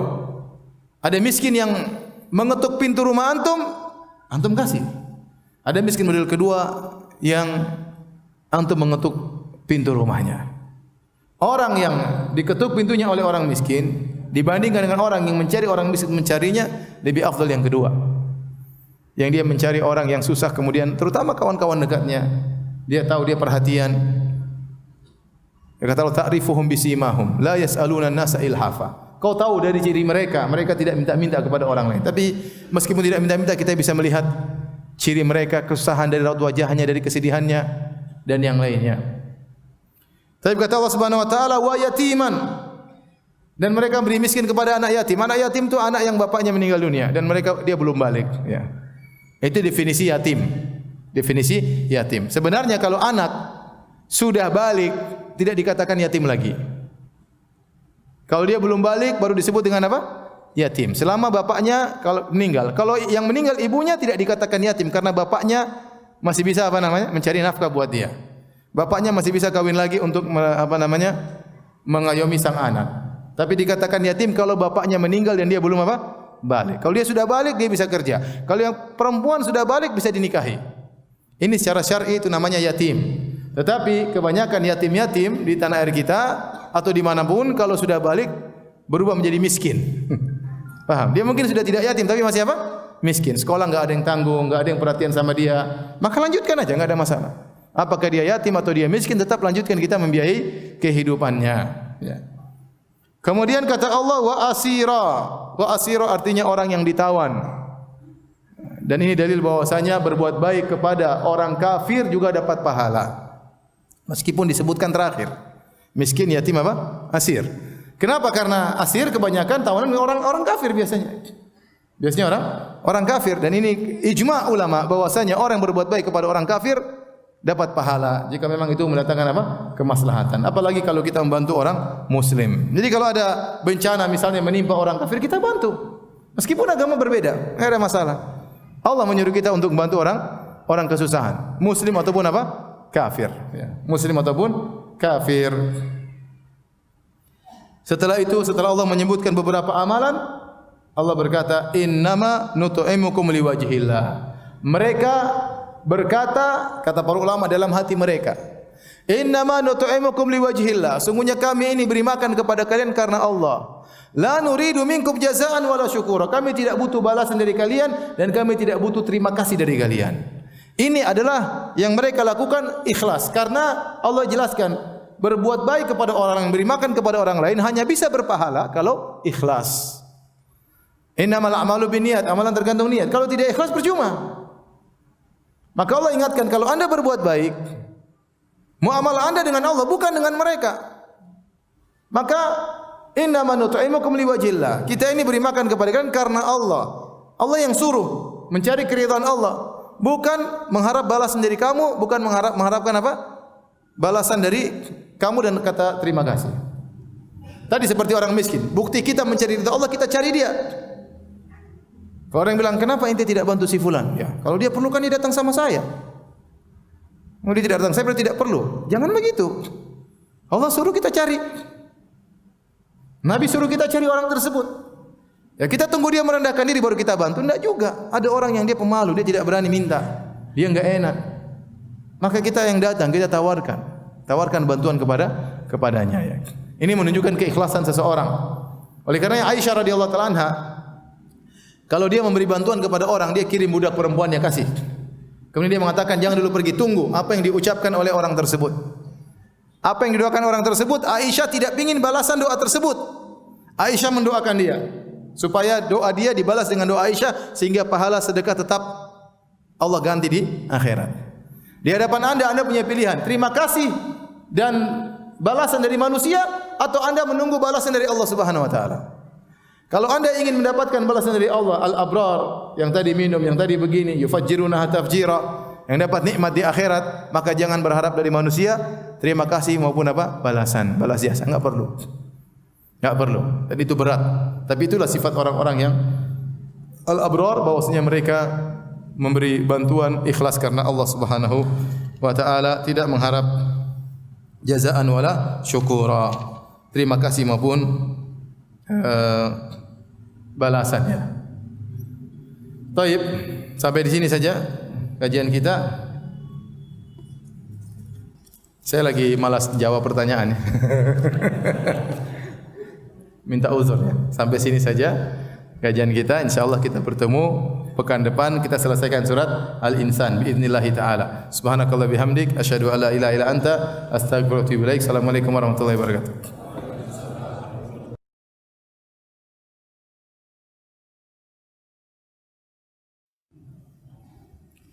Bismillahirrahmanirrahim. Assalamualaikum warahmatullahi wabarakatuh. Alhamdulillahi ala ihsani wa syukru lahu ala taufiqihi wa amtinani wa asyhadu an la ilaha illallah wahdahu la syarika lahu ta'ziman li sya'ni wa asyhadu anna Muhammadan abduhu wa rasuluhu da'ala ridwani. Allahumma salli alaihi wa ala alihi wa ashabihi wa ikhwani. Hadirin dan hadirat yang dirahmati Allah Subhanahu wa taala, pada pekan lalu kita sampai pada ayat yang ke-9 dan insyaallah pada kesempatan kali ini kita masuk pada ayat yang ke-10. Benar ya? Udah lupa? Benar ya? 10. Ayat 10 sekarang. Allah menyebutkan tentang ciri-ciri al-abrar, ciri-ciri penghuni surga yang mendapatkan kenikmatan yang luar biasa. Ya, sebagaimana kita sebutkan pada pertemuan yang lalu di surga, di antara ciri-ciri mereka sudah kita sebutkan, yaitu ayat yang ke-9, 8 dan 9, bahwasanya mereka memberi makanan yang makanan tersebut mereka sukai, padahal mereka sukai, mereka berikan kepada anak yatim, kepada orang miskin dan kepada tawanan. Dan mereka memberikan makanan tersebut ikhlas karena Allah. Innama nut'imukum liwajhillah. Kami memberikan kalian makan ini karena Allah Subhanahu wa taala. La nuridu minkum jazaa'an wala syukura. Kami tidak membutuhkan dari kalian jazaan, balas budi, kami tidak butuh syukuran, dan kami tidak butuh kata terima kasih dari kalian. Nah, ada dua model orang. Yang pertama yang memberi, yang kedua yang diberi. Orang yang diberi maka diperintahkan oleh syariat agar tidak mengharap balas budi dari orang yang diberi. Bahkan jangankan balas budi, jangan berharap terima kasih darinya. Ya. Sehingga benar-benar dia beribadah ikhlas karena Allah Subhanahu wa taala. Apakah dia ingin mendapatkan ganjaran di akhirat ataukah dia ingin mendapatkan ganjaran di dunia, disanjung, diucapkan terima kasih atau dibalas budi oleh orang yang dia baiki tersebut, dia tinggal pilih. Oleh karenanya hendaknya dia memilih balasan di akhirat, sehingga dia tidak perlu balas budi dan tidak perlu juga terima kasih dari orang yang dia bantu. Sementara orang yang dibantu diperintahkan oleh syariat untuk pandai berterima kasih. Untuk pandai berterima kasih. Kata Nabi sallallahu alaihi wasallam, la yashkurillah man la yashkurin nas. Ya, atau la yashkurullah man la yashkurun nas. Tidaklah seorang dikatakan berterima kasih, bersyukur kepada Allah, orang yang tidak berterima kasih kepada orang lain. Maka kalau kita dibantu, kewajiban kita berterima kasih, bahkan membalas budi. Ya. Ya. Kata Nabi sallallahu alaihi wasallam, ya, barang siapa melakukan kebaikan kepada kalian, fakafi'uhu, maka balaslah. Man sana'a ilaikum ma'rufan fakafi'uhu. Barang siapa yang berbuat baik kepada kalian, maka balaslah kebaikan tersebut. Kalau bisa semisalnya fakafi'u, mukafaah, balas budi sebagaimana kebaikan dia. Ya, kalau kalian tidak mampu menemukan hal yang untuk membalas budi mereka, maka fad'u lahu, maka doakan dia. Ya. Jadi intinya kita lihat kita sebagai posisi apa. Kalau kita sebagai posisi yang memberikan, maka hendaknya kita tidak berharap balasan, balas budi maupun terima kasih. Muamalah kita dengan Allah, bukan dengan orang ini. Allah yang suruh kita bantu, kita berharap balasan dari Allah, bukan dari orang ini. Ya, ya, bahkan kita berterima kasih orang ini, kita bantu dia sehingga Allah membukakan bagi kita pintu untuk bisa beramal saleh. Tapi kalau posisi kita sebagai orang yang dibantu, kita tahu diri, kita harus berterima kasih. Ya, kita harus berterima kasih. Kalau bisa kita balas budi sebagaimana yang dia berikan kepada kita yang terbaik. Sehingga tatkala kita balas budi orang tersebut sebagaimana kebaikan dia, maka kita tidak ada, hati kita tidak tergantung kepada orang ini. Artinya kita benar-benar bisa lebih fokus kepada Allah Subhanahu wa taala. Namanya orang punya utang budi itu ada kerendahan diri di hadapan orang tersebut bagaimanapun juga, ya. Baik, kita lanjutkan. Di antara ciri mereka al-abrar, para penghuni surga, inna nakhafu min rabbina yauman abusan qamtarira. Sungguhnya kami takut azab Rabb kami pada hari di mana abusan qamtarira, pada hari di mana abusan itu banyak orang-orang yang abus, yang wajahnya menyedihkan, wajahnya merasa sakit, merasa terhina. Qamtarira, yang penuh dengan kesulitan. Abus itu mengkerutkan dahi, itu namanya abus dalam bahasa Arab. Artinya dia melihat sesuatu yang dahsyat sehingga dia pun pada hari kiamat dalam kondisi demikian. Takut bercampur dengan kegelisahan. Ya, qamtarira ada dua tafsiran di kalangan para ahli tafsir. Ada yang mengatakan syiddah, yaitu dia merasa hari yang sangat berat pada hari tersebut. Ada yang artikan qamtarira ay tawila, yaitu kesulitan yang dia hadapi pada hari kiamat kelak. terasa sangat panjang, terasa sangat berat. Ya, bagaimana tidak? Ya, di padang mahsyar orang-orang kafir akan menjalani tahapan ya fi yaumin kana miqdaru 50 alf sanah. Pada hari di mana satu hari seperti 50.000 tahun. Jadi mereka mulai menghadapi tahapan di hari kiamat, mulai dari padang mahsyar, kemudian hisab, kemudian mizan, kemudian sirat dan seterusnya, semuanya itu 50.000 tahun. Makanya hari tersebut disebut dengan qamtarira, yaitu panjang. Panjang. Ini di antara dua tafsiran disebut dengan hari yang syadid, hari yang keras dan hari yang tawil, hari yang panjang. Nah, orang-orang yang beriman takut dengan hari tersebut. Ini sudah kita singgung pada pertemuan lalu. Mereka takut dengan hari tersebut, tapi ketika mereka sampai pada hari tersebut, Allah hilangkan rasa takut, Allah berikan ketenangan kepada mereka. Ya, sebagaimana firman Allah, wujuhu yauma idzi musfirah.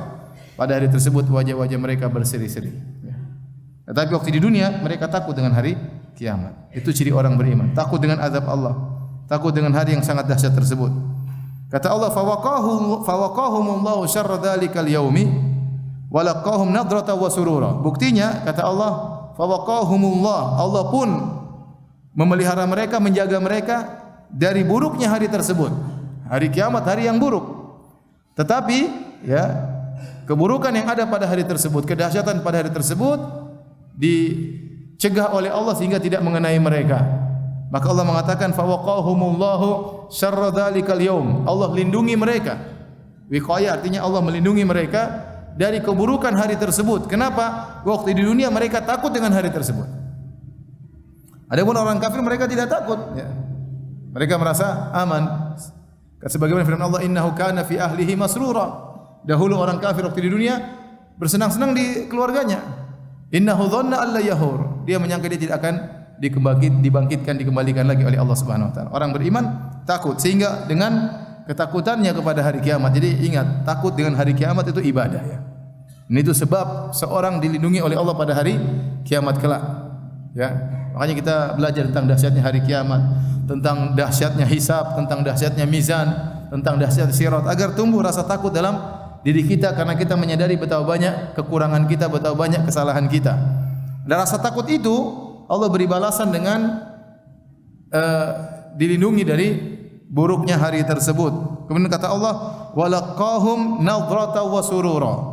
Dan Allah bertemu dengan mereka sambil memberikan kepada mereka nadratan wa surura. Nadrah itu keindahan berkaitan dengan fisik. Jadi fisik mereka putih, yauma tabyadu wujuh, wajah mereka putih. Kemudian wujuh yauma idzin musfira, wajah mereka berseri-seri. Secara fisik mereka diberi balasan oleh Allah dengan wajah berseri-seri, dengan wajah yang bercahaya.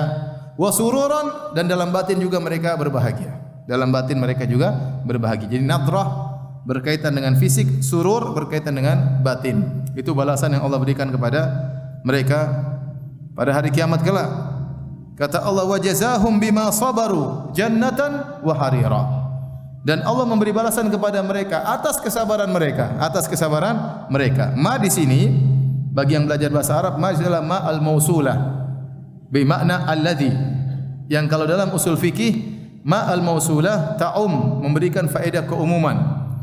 Kalau kita artikan dalam bahasa kita, maka Allah beri balasan kepada mereka karena seluruh kesabaran mereka selama di dunia. Allah berikan balasan surga dan Allah pakaikan kepada mereka pakaian sutra. Oleh karenanya kesabaran di sini mencakup seluruh bentuk kesabaran. Sebagian ulama membagi kesabaran menjadi 3, sebagian ulama membagi kesabaran menjadi 4. Yang 3 maksudnya sabar dalam menjalankan ketaatan kepada Allah, ini butuh kesabaran. Sabar untuk sholat berjamaah, sabar untuk bangun malam, sabar untuk silaturahmi, itu enggak gampang ya. Sabar untuk silaturahmi, sabar tatkala bergaul dengan kawan-kawan, kadang-kadang ada yang menyindir, kadang-kadang ada yang tidak menyambut kita, sabar dalam berinteraksi. Amal soleh butuh kesabaran.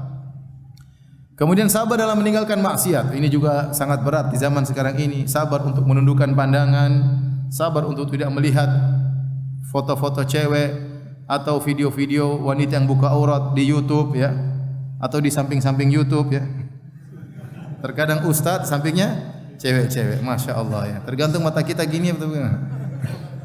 Kita ngelirik dua-duanya, astagfirullah alhamdulillah, astagfirullah alhamdulillah. Jadi Allah Maha tahu, sabar untuk tidak melihat itu semua. Sabar untuk tidak melihat istri orang. Terkadang istri orang kelihatannya lebih cantik daripada istri sendiri. Tundukkan pandangan. Banyak maksiat, sabar untuk tidak menggibah orang. Ya, sabar untuk menahan emosi. Banyak hal-hal yang harus kita sabari. Sabar yang ketiga adalah sabar tatkala ditimpa dengan musibah. Musibah mungkin dizalimi, mungkin barang kita diambil, mungkin hak kita dijatuhkan, mungkin kita dihalangi, ya. Mungkin kita dihina, mungkin kita dituduh yang tidak, mungkin orang menjatuhkan harga diri kita. Kita sabar, semuanya butuh kesabaran. Hidup ini isinya ujian. Sabar keempat sebenarnya menambah yaitu as-sabru inda sadamatil ula, berkaitan dengan musibah, maka ada kesabaran yang tingkat tinggi yaitu kesabaran sejak pertama kali terkena musibah. Seorang begitu terkena musibah, langsung dia bersabar dengan mengatakan qaddarallahu wa ma syaa'a fa'al. Qaddarallah, sudah Allah mentakdirkan. Dengan mengucapkan kalimat itu, dia mudah bersabar. Atau dia berkata langsung innalillahi wa inna ilaihi raji'un. Langsung sabar di awal kena musibah, langsung innalillahi wa inna ilaihi raji'un. Ini sampai dikhususkan sebagian ulama menganggap dia sabar yang keempat. Padahal dia sama, termasuk dari sabar jenis ketiga itu sabar tatkala terkena musibah. Jadi hidup ini isinya adalah ujian, ya. Maka seorang bersabar dengan segala ujian tersebut, balasannya adalah apa? Surga.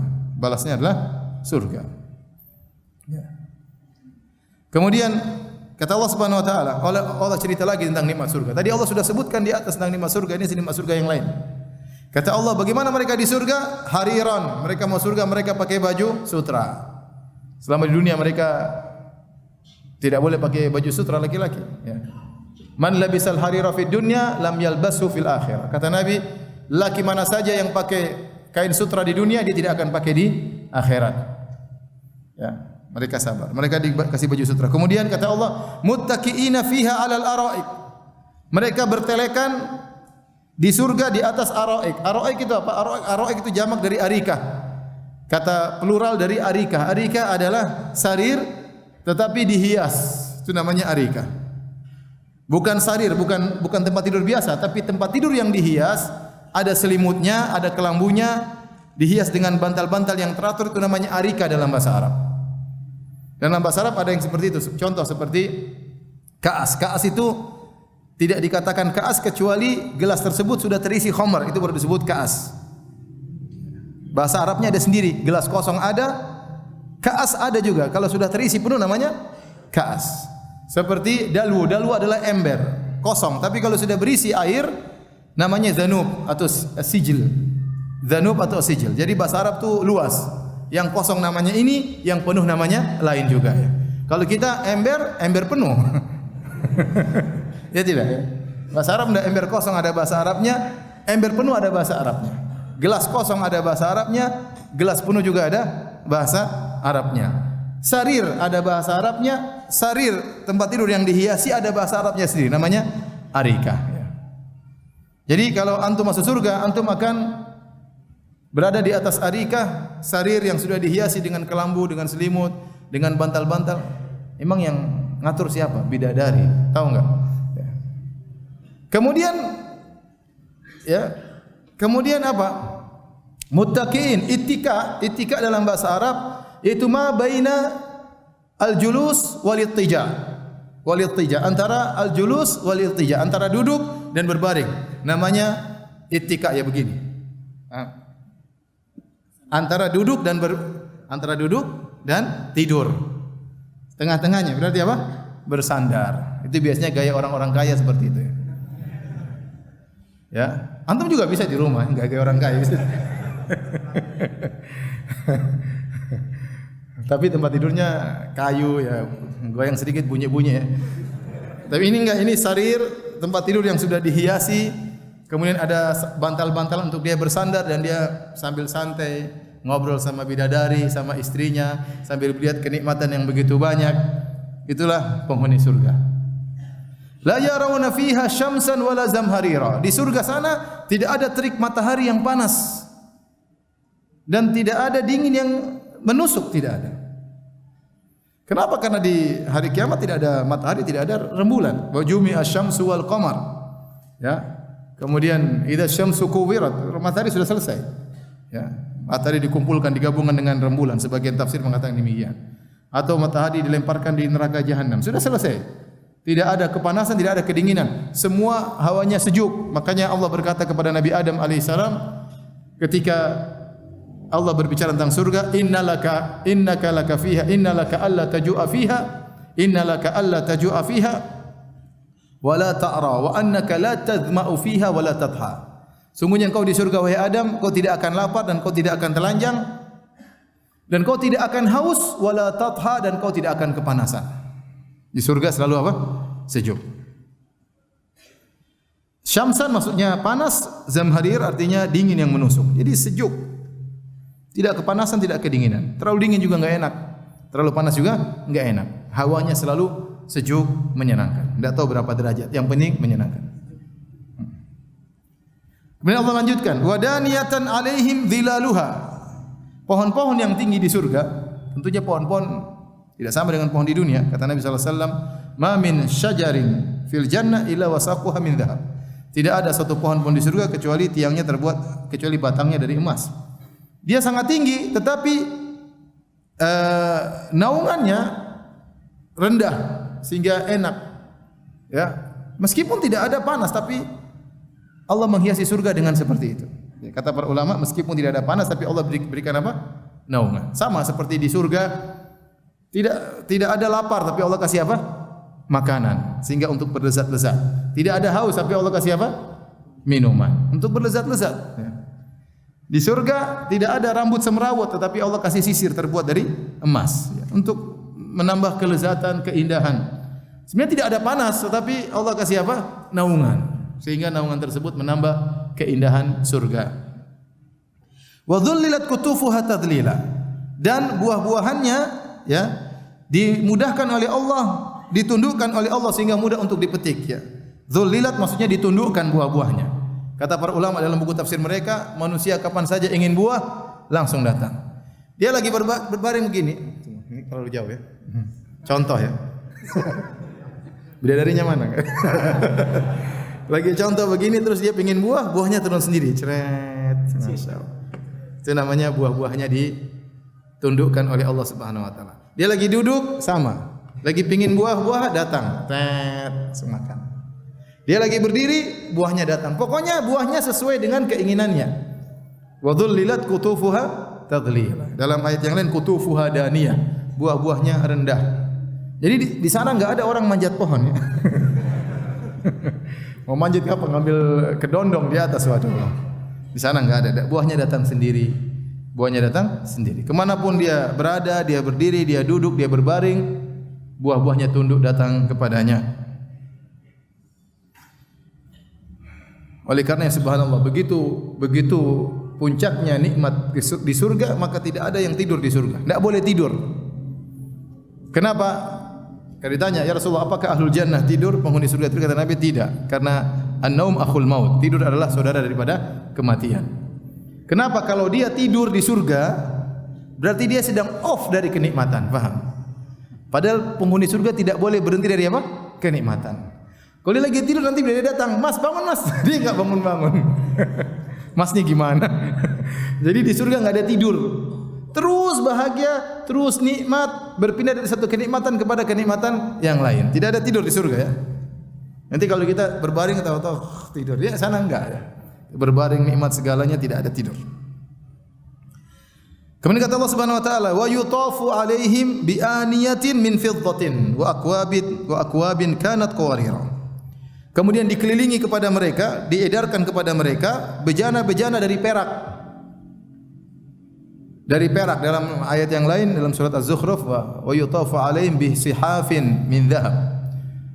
Dalam ayat yang lain disebutkan diedarkan kepada mereka piring-piring yang terbuat dari emas. Jadi yang diedarkan kepada mereka ada yang dari emas, ada yang dari perak ya. Sehingga kesempurnaan di situ ada. Ya, karena kita tahu di dunia ini yang orang sering jadikan patokan keindahan adalah emas dan perak. Maka di surga juga ada emas, ada perak, tentu berbeda antara emas surga dengan emas dunia. Kalau emas di dunia paling murni 24 karat, entah di surga kayak apa emasnya ya. Perak Ada juga namanya perak tapi berbeda dengan jangan disangka sama. Makanya kata Ibnu Abbas radhiyallahu anhuma, "Laisa fil jannati syai'un mimma fil dunya illa al-asma." Tidak ada satu perkara pun di dunia yang dibandingkan dengan surga kecuali yang sekedar nama. Hakikatnya berbeda. Hakikatnya berbeda. Pohon beda, emas beda, perak beda. Di sini diedarkan bagi mereka bejana-bejana, piring-piring, wa akwab, cangkir-cangkir, gelas-gelas. Ya. Kanat qawarira, yang laksana seperti kaca-kaca. Subhanallah, kata Allah, qawarira min fiddatin. Yang kaca-kaca tersebut terbuat dari perak. Subhanallah. Ini yang sebagian ulama mengatakan ini yang tidak pernah kita lihat permisalannya di dunia. Kenapa? Kalau perak ya kita bayanginnya perak metal tidak tembus pandang. Ya.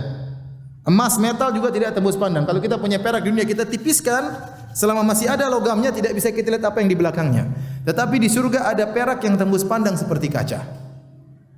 Ini menunjukkan perak dunia berbeda dengan perak di mana? Akhirat. Beda, namanya saja perak, tapi perak di akhirat bisa tembus pandang. Ini baru kita bicara perak, belum kita bicara perempuan. Tapi kita tidak akan berbicara pada hari ini. Tapi maksud saya, perak beda, perak dunia dengan perak apa? Akhirat. Karena di akhirat di surga qawarira min fiddah. Ada gelas-gelas yang terbuat dari fiddah, ya. Dia perak tapi dia tembus pandang. Kelihatan isi gelas isinya. Kemudian qaddaruha taqdira. Yang mereka mengukurnya dengan ukuran yang tepat. Maksudnya apa kata para ulama? Maksudnya para dayang-dayang, para pelayan-pelayan tersebut, tatkala mereka menuangkan minuman, khamar atau yang lainnya kepada penghuni surga, sesuai dengan kebutuhan penghuni surga tersebut. Jadi tiba-tiba tahu, oh penghuni surga ini minumnya ingin setengah gelas. Oh ingin minumnya seukuran berapa mililiter. Mereka sudah tahu, jadi tidak ada terbuang-buang. Qaddaruha taqdira, sudah ditakdirkan persis seperti kebutuhan orang yang minum tadi untuk berlezat-lezat. Ingat, mereka minum bukan karena kehausan, tapi karena dalam rangka apa? Berlezat-lezat. Lagi pingin minum 1 liter, datang 1 liter. Lagi pingin minum 1/4 liter, datang 1/4 liter. Sesuai dengan yang mereka inginkan, subhanallah. Allah mengatakan qaddaruha taqdira. Ditakdirkan isinya, ukurannya sesuai dengan ukuran yang tepat sebagaimana kebutuhan mereka. Kata Allah Subhanahu wa taala, "Wa yusqawna fiha ka'san kana mizajuha zanjabila." Dan mereka di surga diberikan ka'as tadi. Ka'as itu gelas yang sudah ada isinya tadi bahasa Arab. Ka'as itu gelas yang sudah ada isi khamar di dalamnya. Dihidangkan khamar-khamar bagi mereka. Kana mizajuha zanjabila, dicampur dengan zanjabil. Zanjabil kalau bahasa kita jahe. Tapi zanjabil di surga kita enggak tahu kayak apa ya. Yang jelas kata Ibnu Katsir rahimahullah dalam bukunya, dalam tafsirnya, Allah menyebutkan mizajuha kafura dalam ayat sebelumnya. Allah mengatakan mizajuha kafura, ya, dicampur dengan kafur. Kafur itu identik dengan dingin. Zanjabil identik dengan hangat. Paham? Jahe identik dengan apa? Hangat. Kata Ibnu Katsir rahimahullah taala, artinya Allah memberikan minuman kepada mereka dengan minuman yang beragam. Ada yang bercampur dengan dingin, ada yang bercampur dengan apa? Kehangatan. Ingat ya, jangan antum ingin praktekkan. Saya ingin tahu khamar rasa jahe kayak apa. Antum beli khamar isi jahe. Meledak dari ente. Enggak. Ini di akhirat lain. Tapi di akhirat ada minuman dicampur dengan kafur sehingga kesannya dingin, ada minuman dicampur dengan jahe kesannya hangat. Ini di antara model-model kenikmatan yang Allah berikan kepada penghuni surga. Kata Allah, ainan fiha tusamma salsabila. Yang diambil air tersebut atau khamar tersebut dari suatu mata air namanya salsabila. Salsabila ini suatu kata yang bikin orang, para ulama, ini apa salsabila? Karena di dunia tidak ada namanya salsabila. Zanjabil ada, kafur ada, khamar ada, fiddah perak ada, emas ada. Allah bikin satu kata yang mereka bingung ini apa? Ainan fiha tusamma salsabila. Itu air mata air jelas kita tahu mata air, kita bisa bayangkan mata air. Tetapi kenapa mata air ini namanya salsabila? Ini satu kata yang dibahas oleh para ahli tafsir. Apa salsabila ini maksudnya? Kebanyakan mereka menafsirkan bahwasanya salsabila diambil dari salasa. Salasa itu mudah untuk masuk, kalau diminum tidak tersendat-sendat, mudah untuk masuk dengan lancar ke dalam mulut seseorang. Ada yang mengatakan salsabil diambil dari salasa, dari kemudian sabala, seperti sabalatil as-sama amtaran, maksudnya langit mengeluarkan hujan dengan deras. Sehingga maksud dari salsabila diambil dari dua kata yang digabungkan jadi satu oleh Allah, dari salasa dengan sabila, sehingga maknanya adalah air yang mudah diminum dan banyak jumlahnya. Artinya air yang keluar dari mata air tersebut sangat banyak. Ini usaha mereka untuk menafsirkan kata sabila. Tapi itu nama. Yang jelas kita paham itu mata air. Adapun namanya tidak ada nama di dunia, enggak urusan ya. Tapi kita paham itu adalah mata air. Untuk mata air dunia beda dengan mata air akhirat. Salsabil. Ada yang mengatakan diambil dari salsabila, mintalah jalan. Sal artinya bahasa Arab minta, sabila artinya jalan. Wallahu alam bisawab, intinya ada mata air yang itu sumber kenikmatan khamar yang bercampur dengan zanjabil, dengan jahe. Mata air tersebut namanya salsabila. Kalau ada sebagian orang punya anak dikasih nama apa? Salsabila. Abi apa artinya salsabila? Anaknya mungkin nanya satu hari. Dia harus tahu makna apa? Salsabila. Itu nama mata air di surga. Artinya apa? Abi juga bingung bilang. Baik.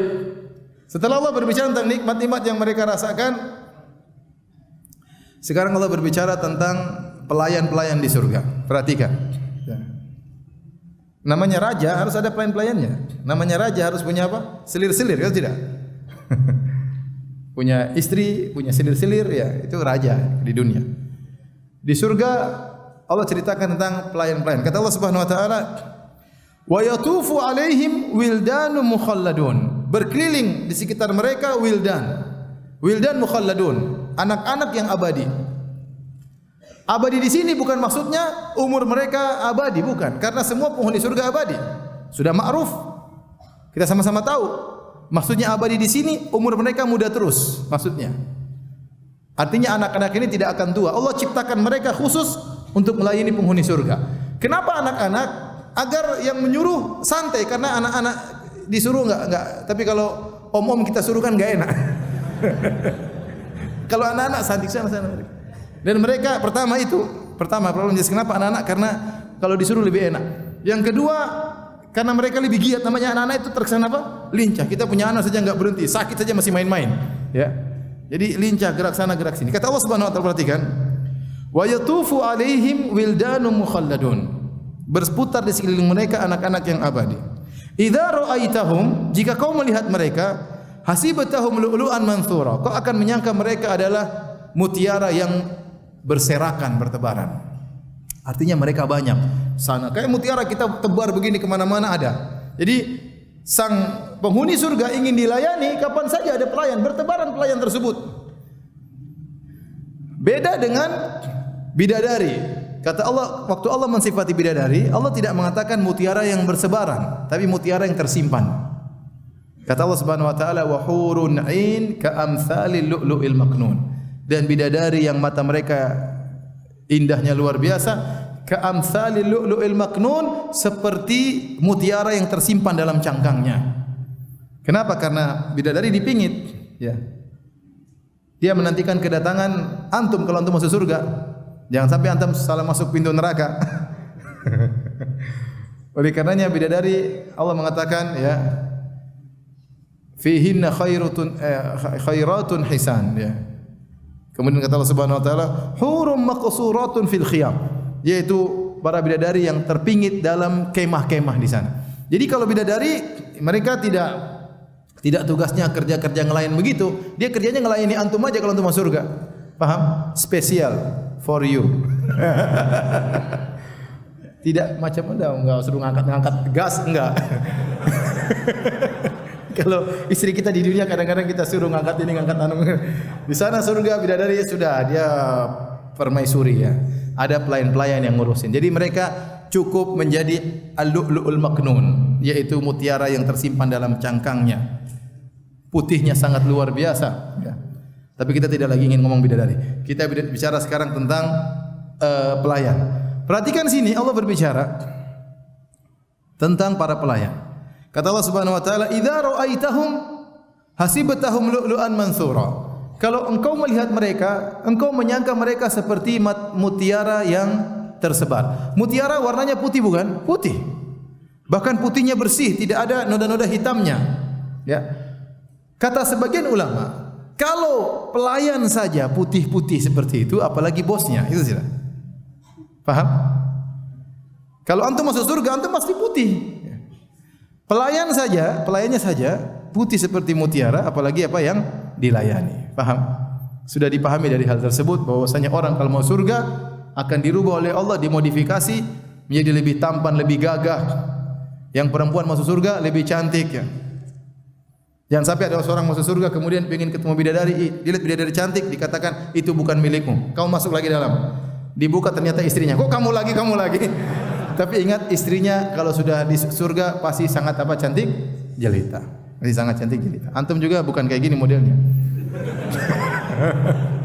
Baik, kita lanjutkan. Kata Allah, "Wa idza ra'aita thamma ra'aita na'iman wa mulkan kabira." Kalau engkau melihat di sana, di kejauhan, ra'aita na'iman, kau akan melihat kenikmatan. Allah di sini menggunakan isim syarat. Jika maka. Dan ini kelaziman. Idza ra'aita thamma wa idza ra'aita thamma. Kalau kau lihat di surga, ra'aita na'iman, kau pasti melihat kenikmatan. Tidak ada matamu kebuka di surga kecuali yang kau lihat kenikmatan. Tidak seperti di dunia.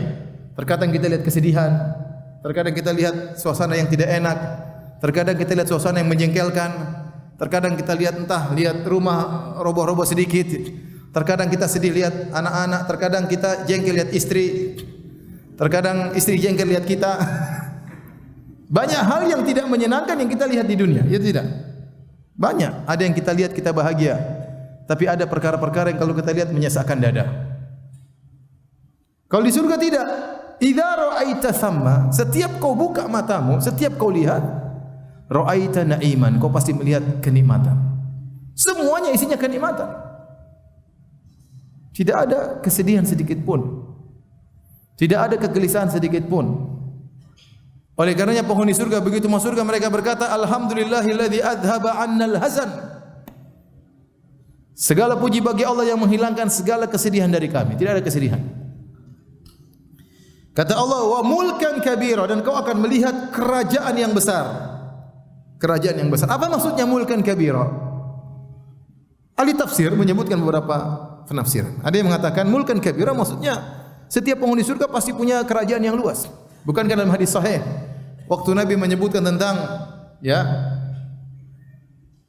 akhiru ahlil jannati dukhulan atau adna ahlil jannati manzilatan.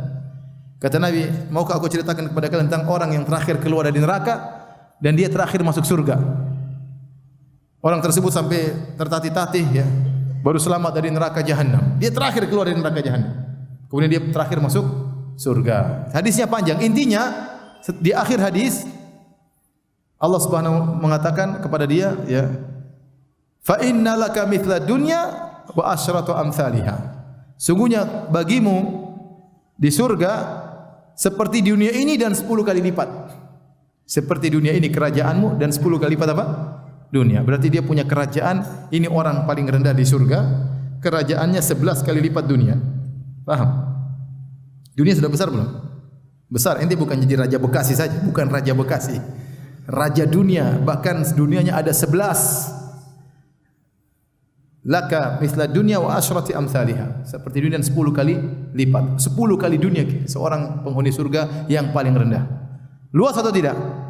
Luas. Siapa yang mau jadi laki-laki ini? Masuk surga yang paling rendah, kerajaannya 10 kali lipat dunia. Ada yang mau? Antum gaya sekali kayak masuk surga aja. Siapa yang mau? Siapa tahu dikabulkan di masjid doanya. Ada yang mau? Enggak ada yang berani. Ya, akhi. Semoga kita semua masuk apa? Surga. Kalau masuk surga jangan yang itu, kita ingin yang lebih apa? Lebih tinggi. Taib. Ini tafsiran pertama, wa mulkan kabira, kerajaan memang luas. lebih luas daripada raja dunia. Siapa sih raja yang pernah menguasai dunia ini? Enggak ada. Sekarang raja-raja yang menguasai negaranya saja, sedikit kecil. Adapun menguasai dunia seluruhnya, siapa raja yang pernah ada? Dan entah akan datang atau tidak. Pernah ada pun, ya dia tidak bisa menguasai seluruhnya. Tapi intinya seorang di surga memiliki kerajaan yang sangat luas. Semua penghuni surga memiliki kerajaan yang sangat luas. Ini tafsiran pertama. Tafsiran kedua, wa mulkan kabiran, artinya dia memiliki kekuasaan yang luar biasa. Sampai-sampai malaikat kalau mau datang ketemu dia minta izin dulu. Ya akhi, ente siapa kalau misalnya presiden mau ketemu ente saja minta izin sama asisten ente. Berarti ente orang hebat tidak? Bayangkan, ente siapa mas? Presiden aja mau ketemu minta izin sama asisten ente. Berarti ente orang hebat bukan? Orang hebat. Ini bukan presiden. Malaikat mau ketemu minta izin ya. Untuk ketemu penghuni surga, malaikat minta izin, menunjukkan dia ini benar-benar dirajakan oleh Allah Subhanahu wa taala. Dia punya bidadari-bidadari, dia punya istri-istri, dia punya pelayan-pelayan, dia punya kerajaan yang luas. Kerajaan yang begitu indah, istana-istana yang megah. Kau akan melihat di sana mulkan kabira. Jadi tidak ada di surga raja istananya kecil, itu enggak ada di surga. Enggak ada raja di surga, enggak ada penghuni surga istananya apa? Kecil, enggak ada. Penghuni surga paling rendah istananya seluas bumi ini dan 10 kali lipatnya. Kata Allah, aliyahum thiyabu sundusin khudrun wa istabarak. Pakaian mereka terbuat dari sundus dan istabrak. Sundus, ada yang mengatakan, Sabil Tahrir bin Asyur dalam Tahrir wa Tanwir mengatakan sundus asalnya adalah jenis kain yang didatangkan dari India. Adapun istabrak adalah jenis kain yang didatangkan dari Persia, yaitu kain mahal di zaman Arab dahulu, kain impor. Dan sundus adalah kain sutra yang halus. Adapun istabrak kain sutra yang tebal. Maksudnya dua model. Ada model kain sutra yang halus, ada model kain sutra yang tebal. Dan dua-duanya dipakai oleh penghuni surga. Sebenarnya kita enggak jauh-jauh kalau kita sekarang lihat seperti para ulama atau para pembesar-pembesar di Arab Saudi. Mereka pakai baju dalam, di luarnya mereka pakai kain tipis, paham? Semakin indah tatkala pakaian yang tebal ditutup dengan kain apa yang tipis. Terkadang syekh-syekh kita lihat dia pakai baju putih, thawb, jubah, kemudian dia lapisi dengan baju warna coklat yang tipis. Sehingga kalau dia jalan penampilannya luar biasa, bagus, kelihatan hebat, kelihatan karismatik ya. Di surga, penghuni surga juga demikian. Dia memakai kain sutra yang tebal, istabrak, dan dia pakai kain sutra yang tipis, yaitu sundus. Kemudian kata Allah, wa hullu asawira min fiddah. Dan mereka dipakaikan dengan gelang-gelang. Asawir itu gelang-gelang yang terbuat dari perak. Jadi bagi lelaki di dunia tidak boleh pakai gelang. Tapi raja-raja dahulu, Fir'aun dan kawan-kawannya, raja-raja dahulu, mereka di antara seperti Kisra, kemudian Kaisar, ya, Heraklius, ya, mereka Kisra, raja Persia pakai apa? Pakai gelang. Nah, bagi kita laki-laki enggak boleh pakai gelang di dunia, tapi di akhirat nanti pakai gelang. Gelang tersebut terbuat dari fiddah, dari perak. Dalam ayat yang lain, ya, yuhallawna fiha min asawira min dhahabin wa lu'lu'a. Dalam ayat yang lain, dalam surat Fatir, dalam surat Al-Kahfi disebutkan bahwasanya mereka dihiasi dengan gelang-gelang dari emas. Kata para ulama ini dalil bahwasanya di tubuh mereka ada sebagian gelang dari emas, ada sebagian gelang dari apa? Perak.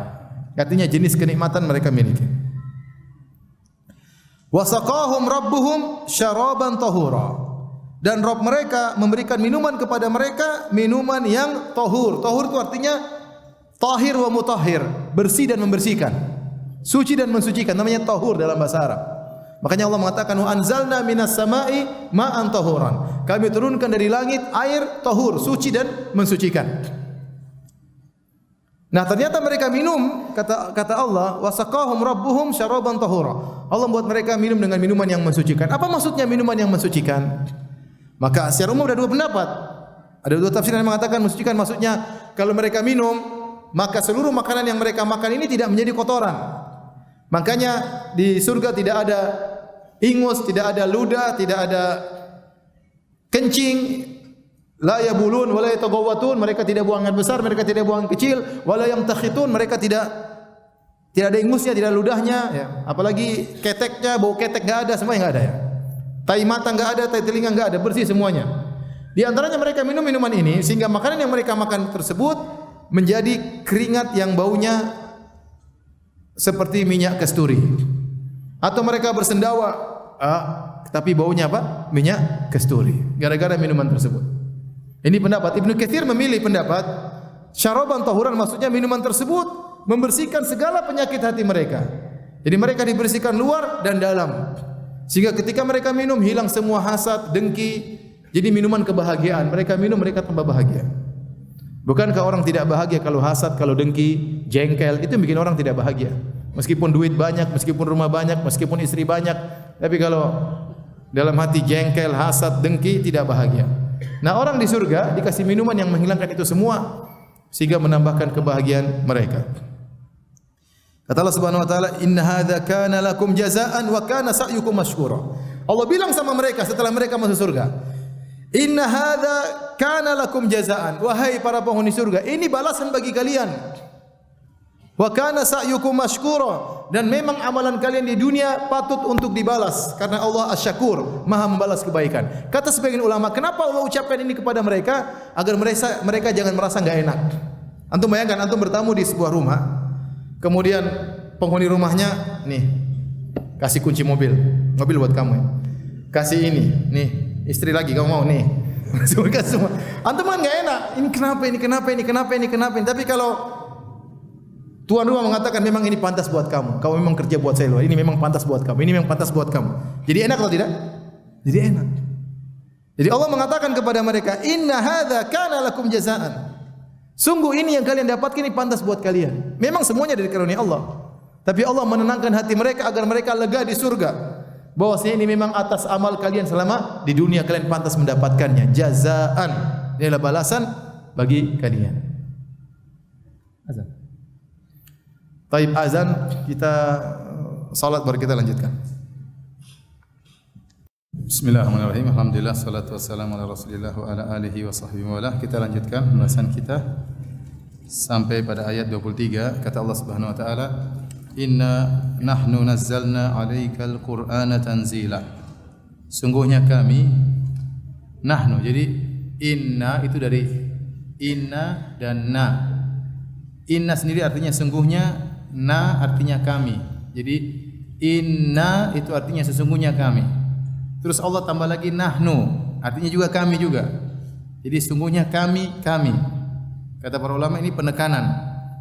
Allah menekankan penekanan di atas penekanan. Inna nahnu nazzalna 'alaikal Qur'ana tanzila. Sungguhnya kami ini yang turunkan Al-Qur'an kepada engkau wahai Muhammad secara tanzila, berangsur-angsur. Bukan karangan engkau wahai Muhammad. Ini kami yang turunkan, bukan selain kami, bukan karangan Jibril, bukan karangan siapapun, kami yang turunkan. Makanya Allah menekankan, sungguh-sungguh benar-benar kami ini yang menurunkan Al-Qur'an kepada engkau wahai Muhammad secara berangsur-angsur. Jadi jangan kau dengarkan perkataan mereka, karena orang kafir mereka mengatakan wa qala alladziina kafaru laula nuzila 'alaihil Qur'anu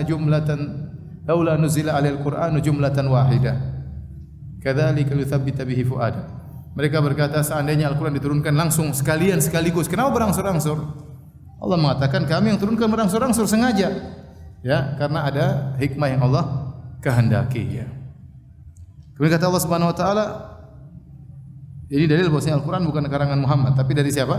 Allah Subhanahu wa taala. Fasbir li hukmi rabbik, maka bersabarlah dengan keputusan Rabbmu. Ya, turunnya Al-Qur'an itu keputusan Allah. Berangsur-angsur keputusannya Allah Subhanahu wa taala. Wala tuti' minhum athiman aw kafura, dan jangan kau ikuti dari mereka pelaku dosa dan orang yang sangat kufur. Para ahli tafsir menyebutkan athiman wa kafura, ya, yaitu pendosa dan orang yang suka kufur. Kenapa Allah tidak mengatakan jangan kau ikuti seorang pun dari mereka? Tapi Allah mengatakan jangan kau ikuti pendosa dari mereka dan kufur dari mereka, supaya jelas hukumnya bahwasanya mengikuti permintaan mereka orang-orang kafir berarti kau berdosa. Mengikuti permohonan mereka berarti kau kufur. Begitu kira-kira maknanya. Ya, sehingga Allah menjelaskan mereka yang merayumu itu pendosa dan kafir. Kalau kau ikuti mereka maka kau terjerumus dalam dosa dan kekufuran. Ayat ini berkaitan dengan tawaran orang-orang musyrikin seperti Utbah bin Rabi'ah Dia menawarkan kepada Muhammad, wahai Muhammad, saya punya anak perempuan paling cantik. Kalau kau mau nikahi anak perempuanku dan kau tidak usah lagi dakwah-dakwah. Kalau kau memang cari perempuan cantik, saya punya anak yang cantik. Al-Walid bin Mughirah mengatakan, wahai Muhammad, kalau kau pingin harta, saya punya harta, saya kaya. Ambil hartaku dan kau berhenti, jangan kau cela Tuhan-Tuhan kami. Dan mereka punya permintaan yang banyak. Di antaranya mereka mengatakan, turunkan Al-Quran satu kesatuan, jangan terpisah-pisah. Kalau bisa ada malaikat yang turun sama engkau. Banyak permintaan mereka. Muhammad, kalau kau memang Nabi, minta sama Tuhanmu agar ini Mekah dialirkan sungai-sungai ini, kami tandus seperti ini, ya. Sana sini gunung, coba alirkan sungai, ya, biar tumbuhan yang hijau kota Mekah, ya. Semua permintaan mereka jangan diikuti, ya. Kata Allah, jangan kau ikuti permintaan mereka sama sekali, karena itu adalah dosa dan kekufuran. Kata Allah, bagaimana cara menghadapi ejekan mereka, gangguan mereka, permintaan mereka? Wadhkur isma rabbika bukrata wa asila. Karena mereka mengatakan, Muhammad, kalau kau tidak menjalankan keinginan kami akan menuduhmu sebagai penyihir, dukun, orang gila, ya, orang sinting, semuanya kami akan tuduhkan. Dan ini sangat mengganggu hati Nabi sallallahu alaihi wasallam. Ya, walaqad na'lamu annaka yadhiqu sadruka bima yaqulun. Kata Allah, sungguh kami tahu hatimu sempit, sesak wahai Muhammad gara-gara apa yang mereka tuduhkan kepada engkau. Bagaimana solusinya? Kata Allah, wadhkur isma rabbika, sebutlah nama Rabbmu, berzikirlah, bukratan wa asila, di pagi hari dan di sore hari. Nabi disuruh zikir pagi, zikir petang, disuruh ibadah di pagi hari, disuruh ibadah di petang hari. Kemudian wa minal laili fasjud lahu, dan jangan lupa di malam hari salat malam, sujudlah kepadanya. Wasabbihu lailan tawila, dan bertasbihlah kepada Allah di malam hari. Ini yang bisa meredakan hatimu, ini yang bisa menjagamu agar kau tidak terjerumus dalam godaan mereka. Dan saya sering sampaikan bahwasanya salat malam adalah senjata yang sangat ampuh bagi seorang muslim, seorang mukmin, agar bisa menghadapi berbagai macam rintangan, ujian dan godaan di siang hari dalam kehidupan ini. Kata Allah, inna haula'i yuhibbunal ajilah. Sungguhnya mereka, orang-orang kafir tersebut, yuhibbunal ajilah, mereka menghendaki sesuatu yang disegerakan. Wa yadharuna wara'ahum yauman tsaqila, dan mereka melupakan, membuang di belakang mereka yauman tsaqila, hari yang sangat berat, yaitu hari kiamat kelak. Ya, mereka tidak peduli dengan hari kiamat. Bagaimana mereka tidak buang? Mereka tidak beriman dengan hari kebangkitan. Yang mereka inginkan kenikmatan di depan mata, padahal kenikmatan depan mata itu sangat tidak ada nilainya dibandingkan dengan nikmat akhirat. Bayangkan Nabi berkata, raqatul fajri khairu minad dunya wa fiha. 2 rakaat sebelum subuh pahalanya lebih baik daripada dunia dan seisinya. Kenikmatan yang kita lihat sekarang disegerakan ini tidak ada apa-apanya dibandingkan dengan kenikmatan surga, ya. Tidak ada nilainya sama sekali. Nah, sementara mereka inginnya yang dilihat, ingin yang disegerakan, dan mereka melupakan akhirat. Ya. Seorang boleh menikmati dunia, tapi jangan lupa akhirat.